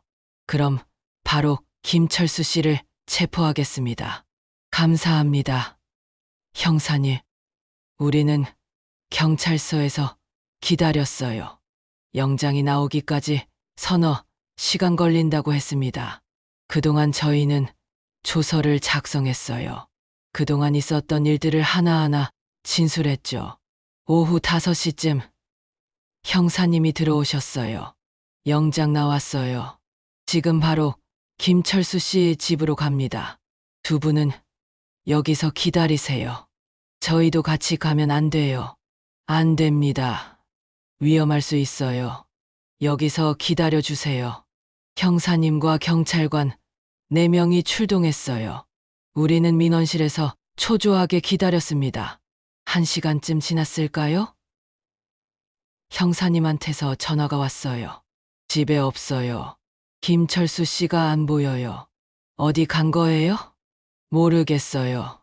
차도 없고 이웃들한테 물어봤는데 오후에 큰 가방 들고 나가는 걸 봤대요. 도망간 거예요? 그런 것 같아요. 지금 수배 조치했어요. 곧 잡힐 겁니다. 전화가 끊어졌어요. 경숙 할머니가 한숨을 쉬셨어요. 도망갔네요. 금방 잡히겠죠. 어디 가겠어요? 하지만 불안했어요. 철수 씨가 도망가면서 증거를 없애는 건 아닐까요? 저녁 8시쯤 형사님이 돌아오셨어요. 집을 수색했어요. 여러 가지 나왔습니다. 형사님이 증거물 봉투들을 보여주셨어요. 일단 순자 씨 핸드폰이 나왔어요. 서랍 깊숙한 곳에 숨겨져 있었어요. 역시 철수 씨가 숨긴 거였네요. 그리고 이거 보세요. 형사님이 작은 병을 꺼냈어요. 약병이었습니다. 디곡신이에요. 순자 씨 명의로 처방된 약인데 3병이나 나왔어요. 근데 처방 기록을 확인해 보니 1병만 처방됐대요. 그럼 나머지 2병은 불법으로 구한 거죠. 인터넷이나 해외에서요. 그걸로 순자 씨한테 과다 복용시킨 거예요. 그럼 이제 확실한 거 아니에요? 네. 거의 확실해요. 혈액 검사 결과만 나오면 완벽한 증거가 됩니다. 혈액 검사는 언제 나와요? 내일 오후쯤 나올 거예요. 급하게 처리해 달라고 했어요. 우리는 경숙 할머니 집으로 돌아갔습니다. 철수 씨가 도망갔으니 집에 가도 안전할 거라고 형사님이 말씀하셨어요. 하지만 저는 불안했어요. 할머니, 저 오늘 할머니 댁에서 자도 돼요? 그래요. 같이 자요. 저도 무서워요. 나비는 할머니 집 소파에서 잤어요. 저와 할머니는 방에서 함께 누웠죠. 하지만 잠이 오지 않았어요. 밤 11시쯤 밖에서 소리가 났어요. 뭐야? 경숙 할머니가 벌떡 일어났습니다. 저도 귀를 기울였어요. 마당에서 인기척이 났습니다. 창문으로 다가가 조심스럽게 내다봤어요. 달빛에 비친 마당에 사람 그림자가 보였습니다. 철수 씨였어요. 할머니, 철수 씨예요. 경찰 불러요. 경숙 할머니가 핸드폰으로 신고를 했어요. 저는 창문으로 철수 씨를 지켜봤습니다. 철수 씨는 대문을 넘어 마당으로 들어왔어요. 손에 뭔가 들고 있었습니다. 자세히 보니 깡통이었어요. 그리고 냄새가 났습니다. 기름, 냄새. 저 사람 미쳤어요. 불 지르려는 거예요. 철수 씨가 지벽에 기름을 뿌리기 시작했어요. 저희는 급히 밖으로 나갔습니다. 뭐 하는 거예요? 제가 소리쳤어요. 철수 씨가 돌아봤습니다. 달빛에 비친 그의 얼굴은 완전히 일그러져 있었어요. 다 당신들 때문이에요. 가만히 있었으면 아무 일 없었을 텐데. 당신이 사람을 죽였잖아요. 증거가 있어요? 혈액 검사. 그거 나오기 전에 다 태워버리면 돼요. 증거도, 증인도. 철수 씨가 라이터를 꺼냈어요. 안 돼요. 경숙 할머니가 소리쳤어요. 그때 나비가 뛰어나왔습니다. 집 안에 있다가 저희 목소리를 듣고 나온 거예요. 나비는 철수 씨를 보자마자 달려들었어요. 있는 힘껏 철수 씨 다리를 핥히고 물었습니다. 이 나쁜 고양이. 철수 씨가 나비를 발로 찼어요. 나비가 날아가 땅에 떨어졌습니다. 하지만 다시 일어나서 또 달려들었어요. 주인을 지키지 못한 일 연전의 그날. 이번에는 꼭 지키겠다는 듯이. 그 순간 사일엔 소리가 들렸어요. 경찰차였습니다. 2대가 달려왔어요. 철수 씨는 라이터를 떨어뜨리고 도망치려 했어요. 하지만 경찰들이 빠르게 그를 둘러쌌습니다. 꼼짝 마세요. 비켜요. 비키라고. 철수 씨가 발버둥 쳤지만 소용없었어요. 경찰들이 그를 제압했습니다. 수갑이 채워졌어요. 김철수 씨, 당신을 현주건조물방화, 미수 및 살인 혐의로 체포합니다.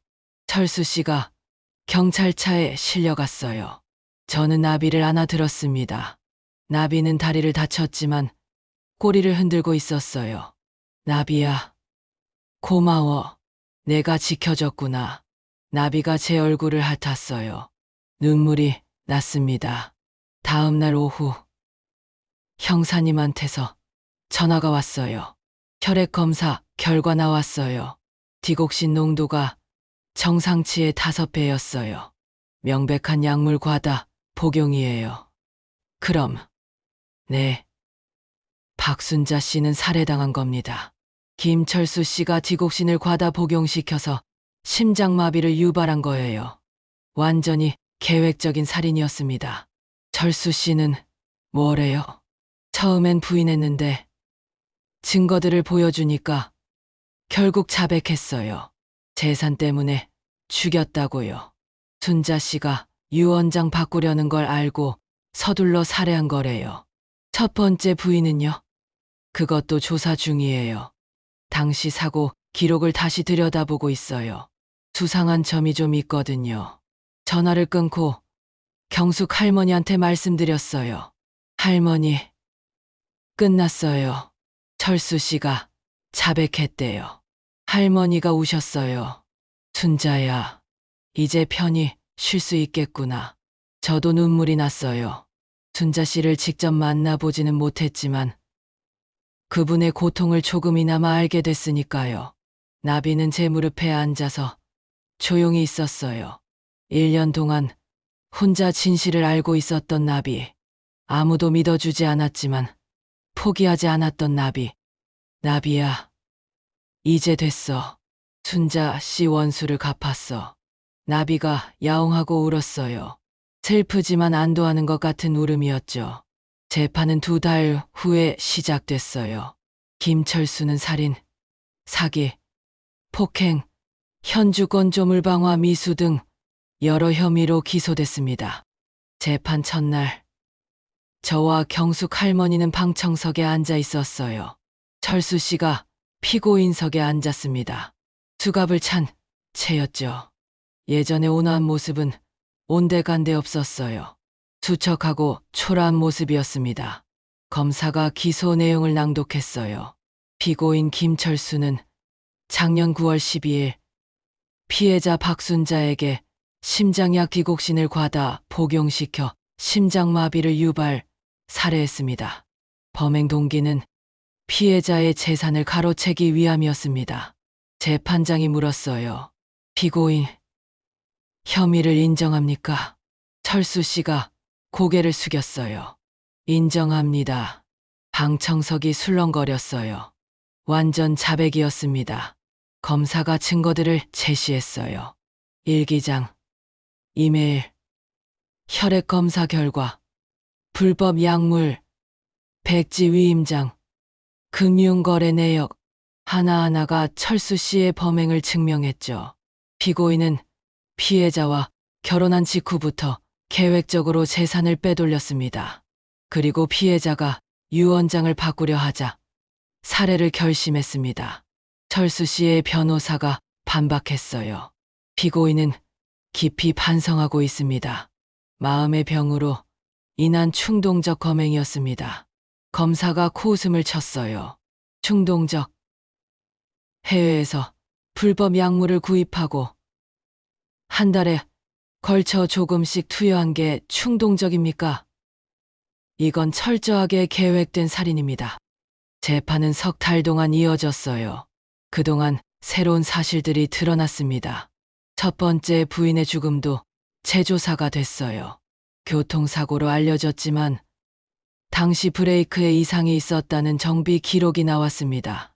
사고 일주일 전에 철수 씨가 차를 정비소에 맡겼는데 이상하게도 브레이크액이 거의 비어 있었대요. 피고인이 브레이크액을 일부러 빼낸 것으로 추정됩니다. 첫 번째 부인도 생명보험에 가입되어 있었고 수익자는 철수 씨였어요. 사망보험금은 3억 원. 그 돈으로 철수 씨는 빚을 갚고 새 차를 샀습니다. 피고인은 2번이나 아내를 살해한 연쇄 살인범입니다. 검사의 목소리가 법정에 울렸어요. 증인 신문도 있었어요. 저와 경숙 할머니가 증인으로 나갔습니다. 증인은 피고인의 범행을 어떻게 알게 됐습니까? 고양이가 알려줬어요. 나비가요. 방청객들이 웅성거렸어요. 재판장이 말했습니다.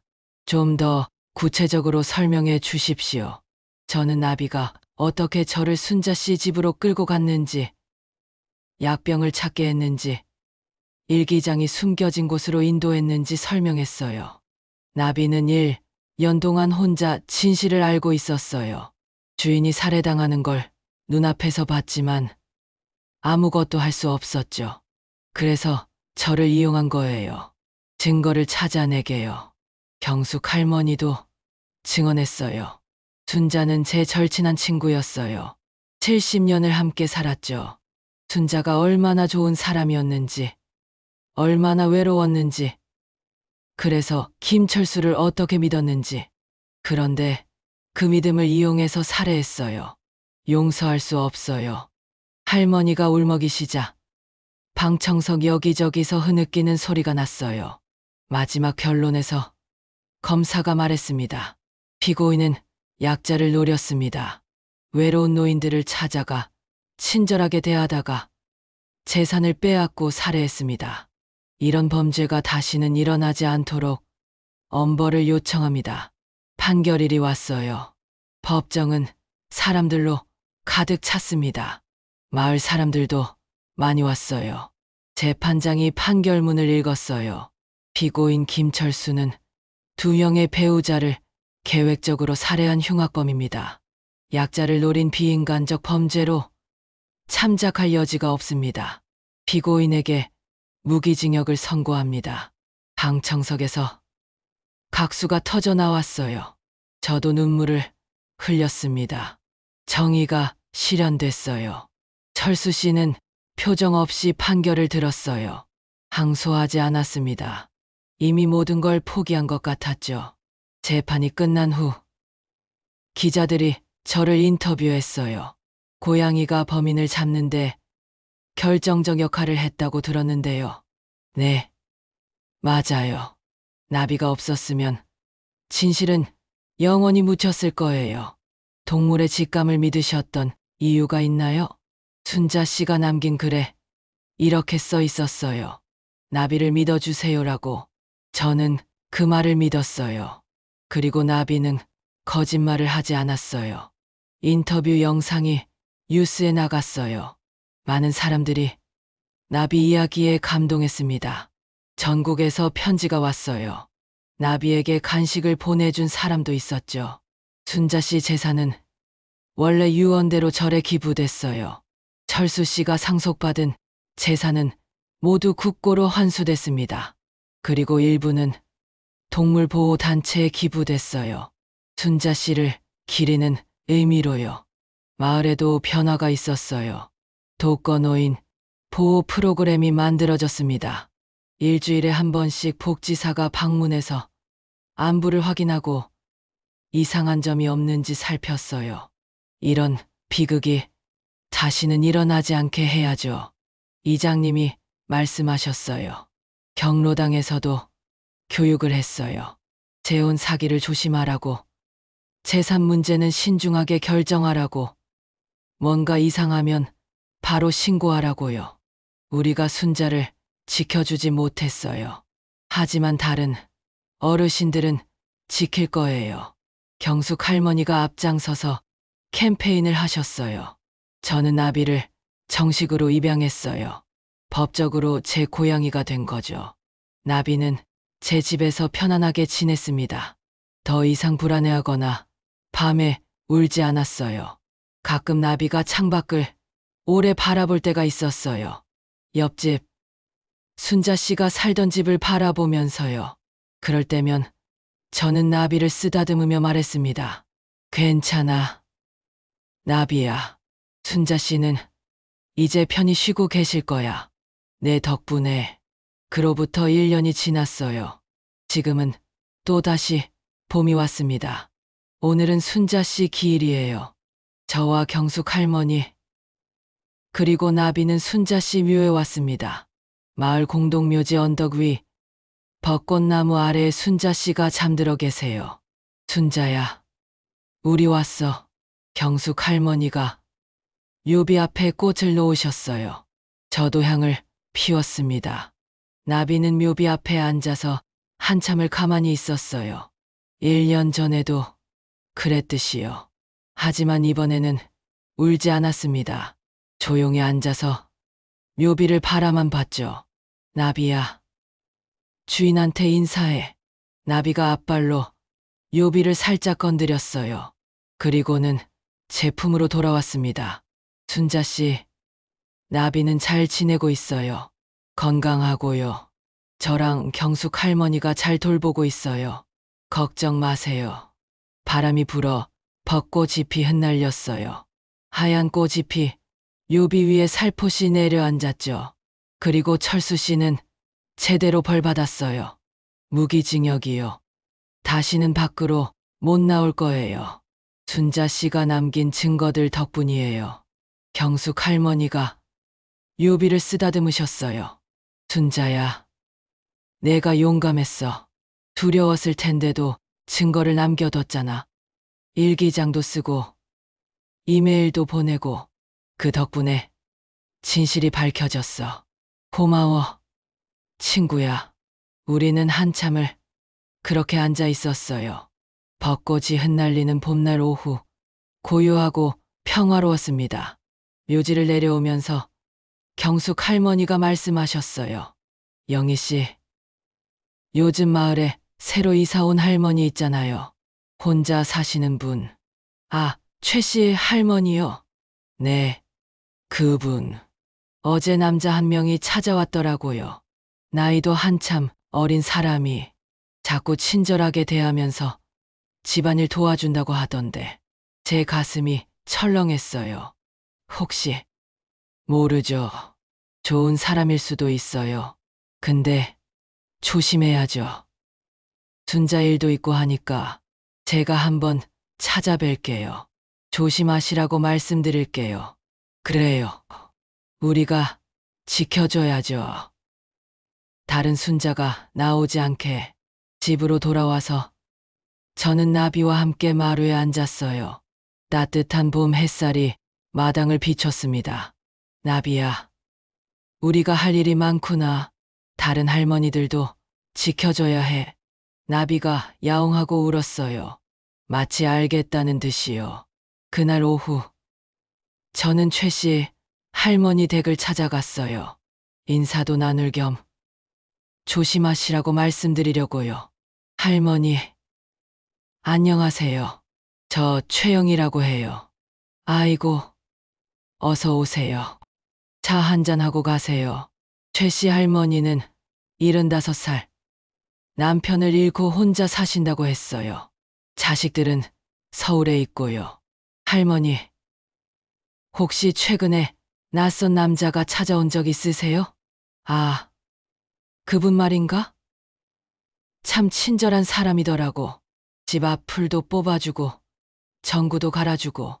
조심하세요. 할머니, 저는 순자 씨 이야기를 해드렸어요. 어떻게 친절한 척하다가 재산을 노렸는지, 결국 살해했는지. 최 씨 할머니의 얼굴이 창백해졌어요. 세상에, 그런 일이. 그 남자가 나쁜 사람이라는 건 아니에요. 하지만 조심하셔야 해요. 재산 문제는 절대 함부로 결정하지 마시고 이상한 점이 있으면 바로 경찰이나 저한테 연락하세요. 고마워요. 영희 씨, 조심할게요. 집으로 돌아오는 길, 저는 생각했어요. 순자 씨 같은 피해자가 더 이상 나오지 않게 하려면 우리가 서로를 돌봐야 한다고요. 그날 저녁, 저는 컴퓨터 앞에 앉았어요. 그리고 글을 쓰기 시작했습니다. 나비가 들려준 이야기, 고양이가 밝혀낸 살인사건. 제목을 정하고 지난 1년간의 일들을 적어 내려갔어요. 순자 씨를 만난 것부터 나비의 이상한 행동, 증거를 찾아낸 과정, 재판까지. 이 이야기를 많은 사람들이 읽었으면 좋겠어요. 그래서 조심하게 되고, 주변을 돌아보게 되고, 이상한 점이 있으면 외면하지 말고 나서게 되기를요. 글을 쓰는 동안 나비는 제 무릎에 앉아 있었어요. 가끔 키보드를 밟기도 하고, 모니터를 올려다보기도 하면서요. 나비야, 내 이야기를 쓰고 있어. 내가 얼마나 용감했는지, 얼마나 충직했는지. 나비가 가르랑거렸어요. 한 달 후, 제 글이 지역 신문에 실렸어요. 그리고 인터넷에 퍼지면서 많은 사람들이 읽었습니다. 댓글들이 달렸어요. 동물의 직감을 무시하면 안 되는구나. 우리 집 강아지도 어떤 사람만 보면 짖는데 이유가 있나 봐. 혼자 사시는 부모님이 걱정된다. 주말에 찾아뵈야겠다. 나비가 진짜 영웅이다. 그 글을 계기로 저는 강연을 다니게 됐어요. 경로당, 복지관, 마을회관, 어디든 갔어요. 순자 씨 이야기를 전하고 조심하시라고 서로 돌보자고 말씀드렸죠. 혼자 사시는 게 외롭다고 해서 아무나 믿으시면 안 돼요. 특히 재산 문제는 절대 급하게 결정하지 마세요. 자식들이나 믿을 만한 사람과 꼭 상의하세요. 강연을 들으신 어르신들이 고개를 끄덕이셨어요. 어떤 분은 눈물을 흘리시기도 했습니다. 저도 작년에 재혼하자는 사람이 있었는데 이 얘기 듣고 보니 좀 이상했어요. 자꾸 통장을 보여달라고 하고 집 명의를 바꾸자고 하고. 잘하셨어요. 그런 사람은 조심해야 해요. 강연이 끝나면 어르신들이 다가와서 나비를 쓰다듬으셨어요. 나비는 순순히 받아들였습니다. 마치 자기 이야기가 많은 사람들에게 도움이 된다는 걸 아는 것처럼요. 어느 날 경찰서에서 연락이 왔어요. 영희 씨, 감사패를 드리고 싶은데요. 시간 되세요? 감사패요? 네. 영희 씨와 나비 덕분에 중요한 범인을 잡았잖아요. 그리고 많은 어르신들이 경각심을 갖게 됐고요. 공로를 인정받아야죠. 일주일 후 경찰서 회의실에서 작은 시상식이 열렸어요. 경찰청장님이 직접 오셨습니다. 최영희 씨와 고양이 나비에게 감사패를 드립니다.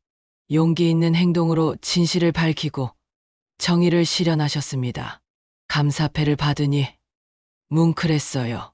하지만 제 옆에 있는 나비 이동장을 보니 진짜 주인공은 나비라는 생각이 들었죠.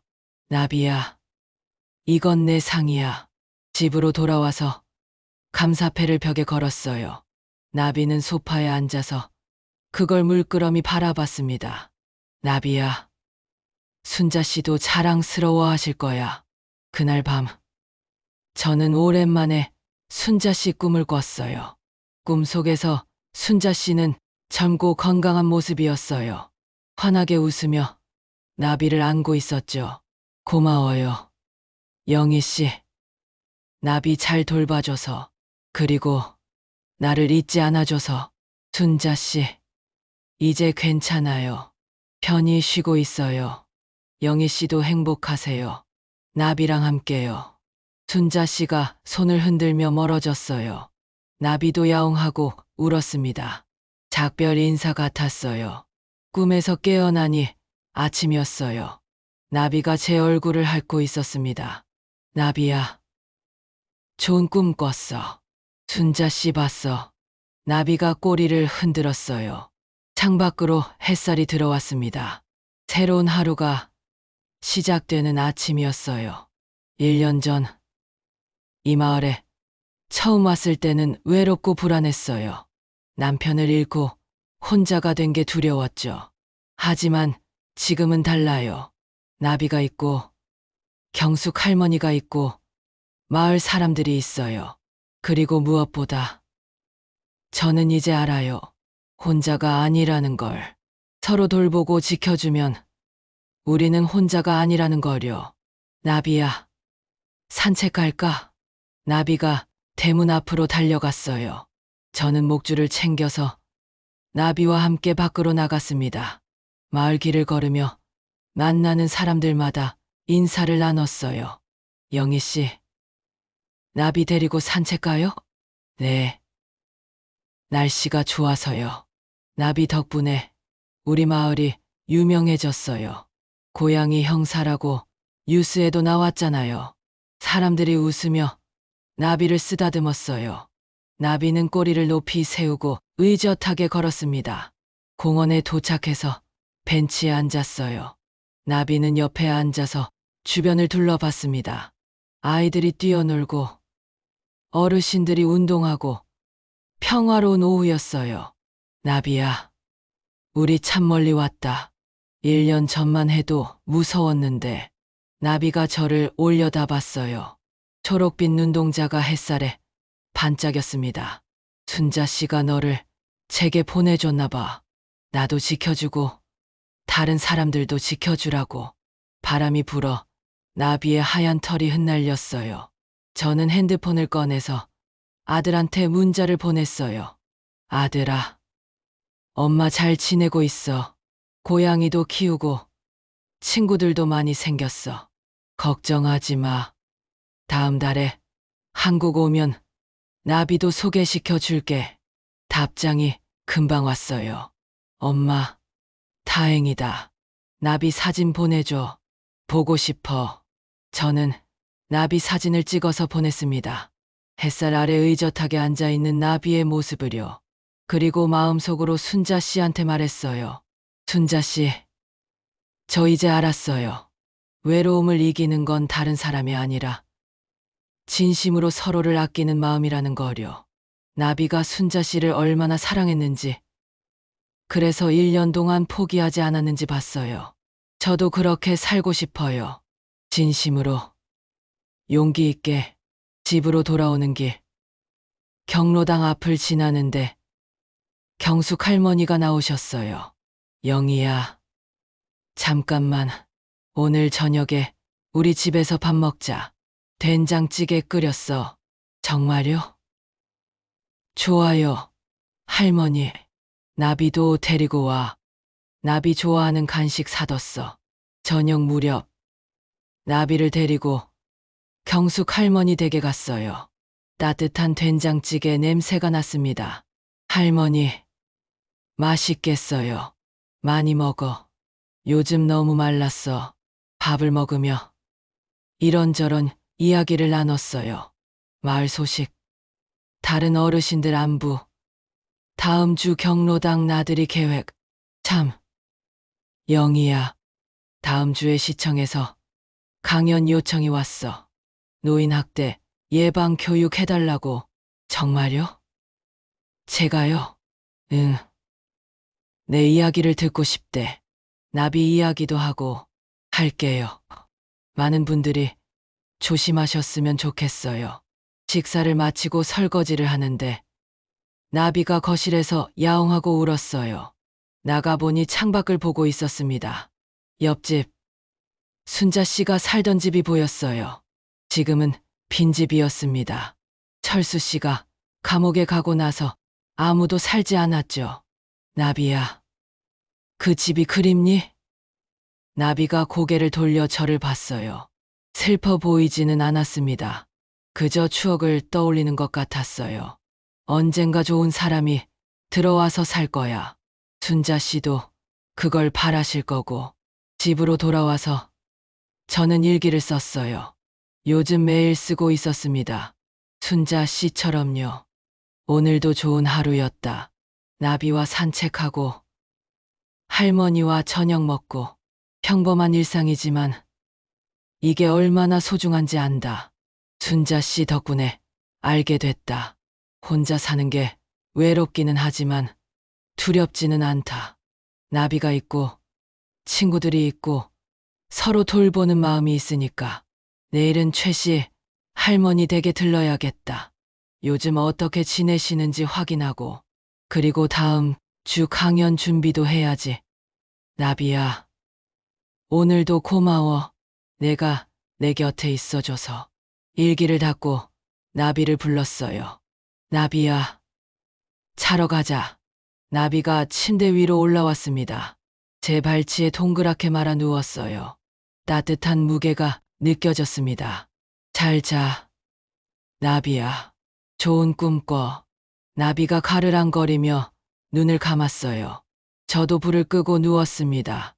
어둠 속에서 나비의 숨소리가 들렸어요. 규칙적이고 평화로운 숨소리. 1년 전 처음 이 마을에 왔을 때 나비가 절 옆집으로 끌고 가려 했던 그날을 떠올렸어요. 그때는 무슨 일인지 몰랐죠. 무섭기도 하고 이상하기도 했어요. 하지만 지금은 압니다. 나비가 저를 선택한 이유를요.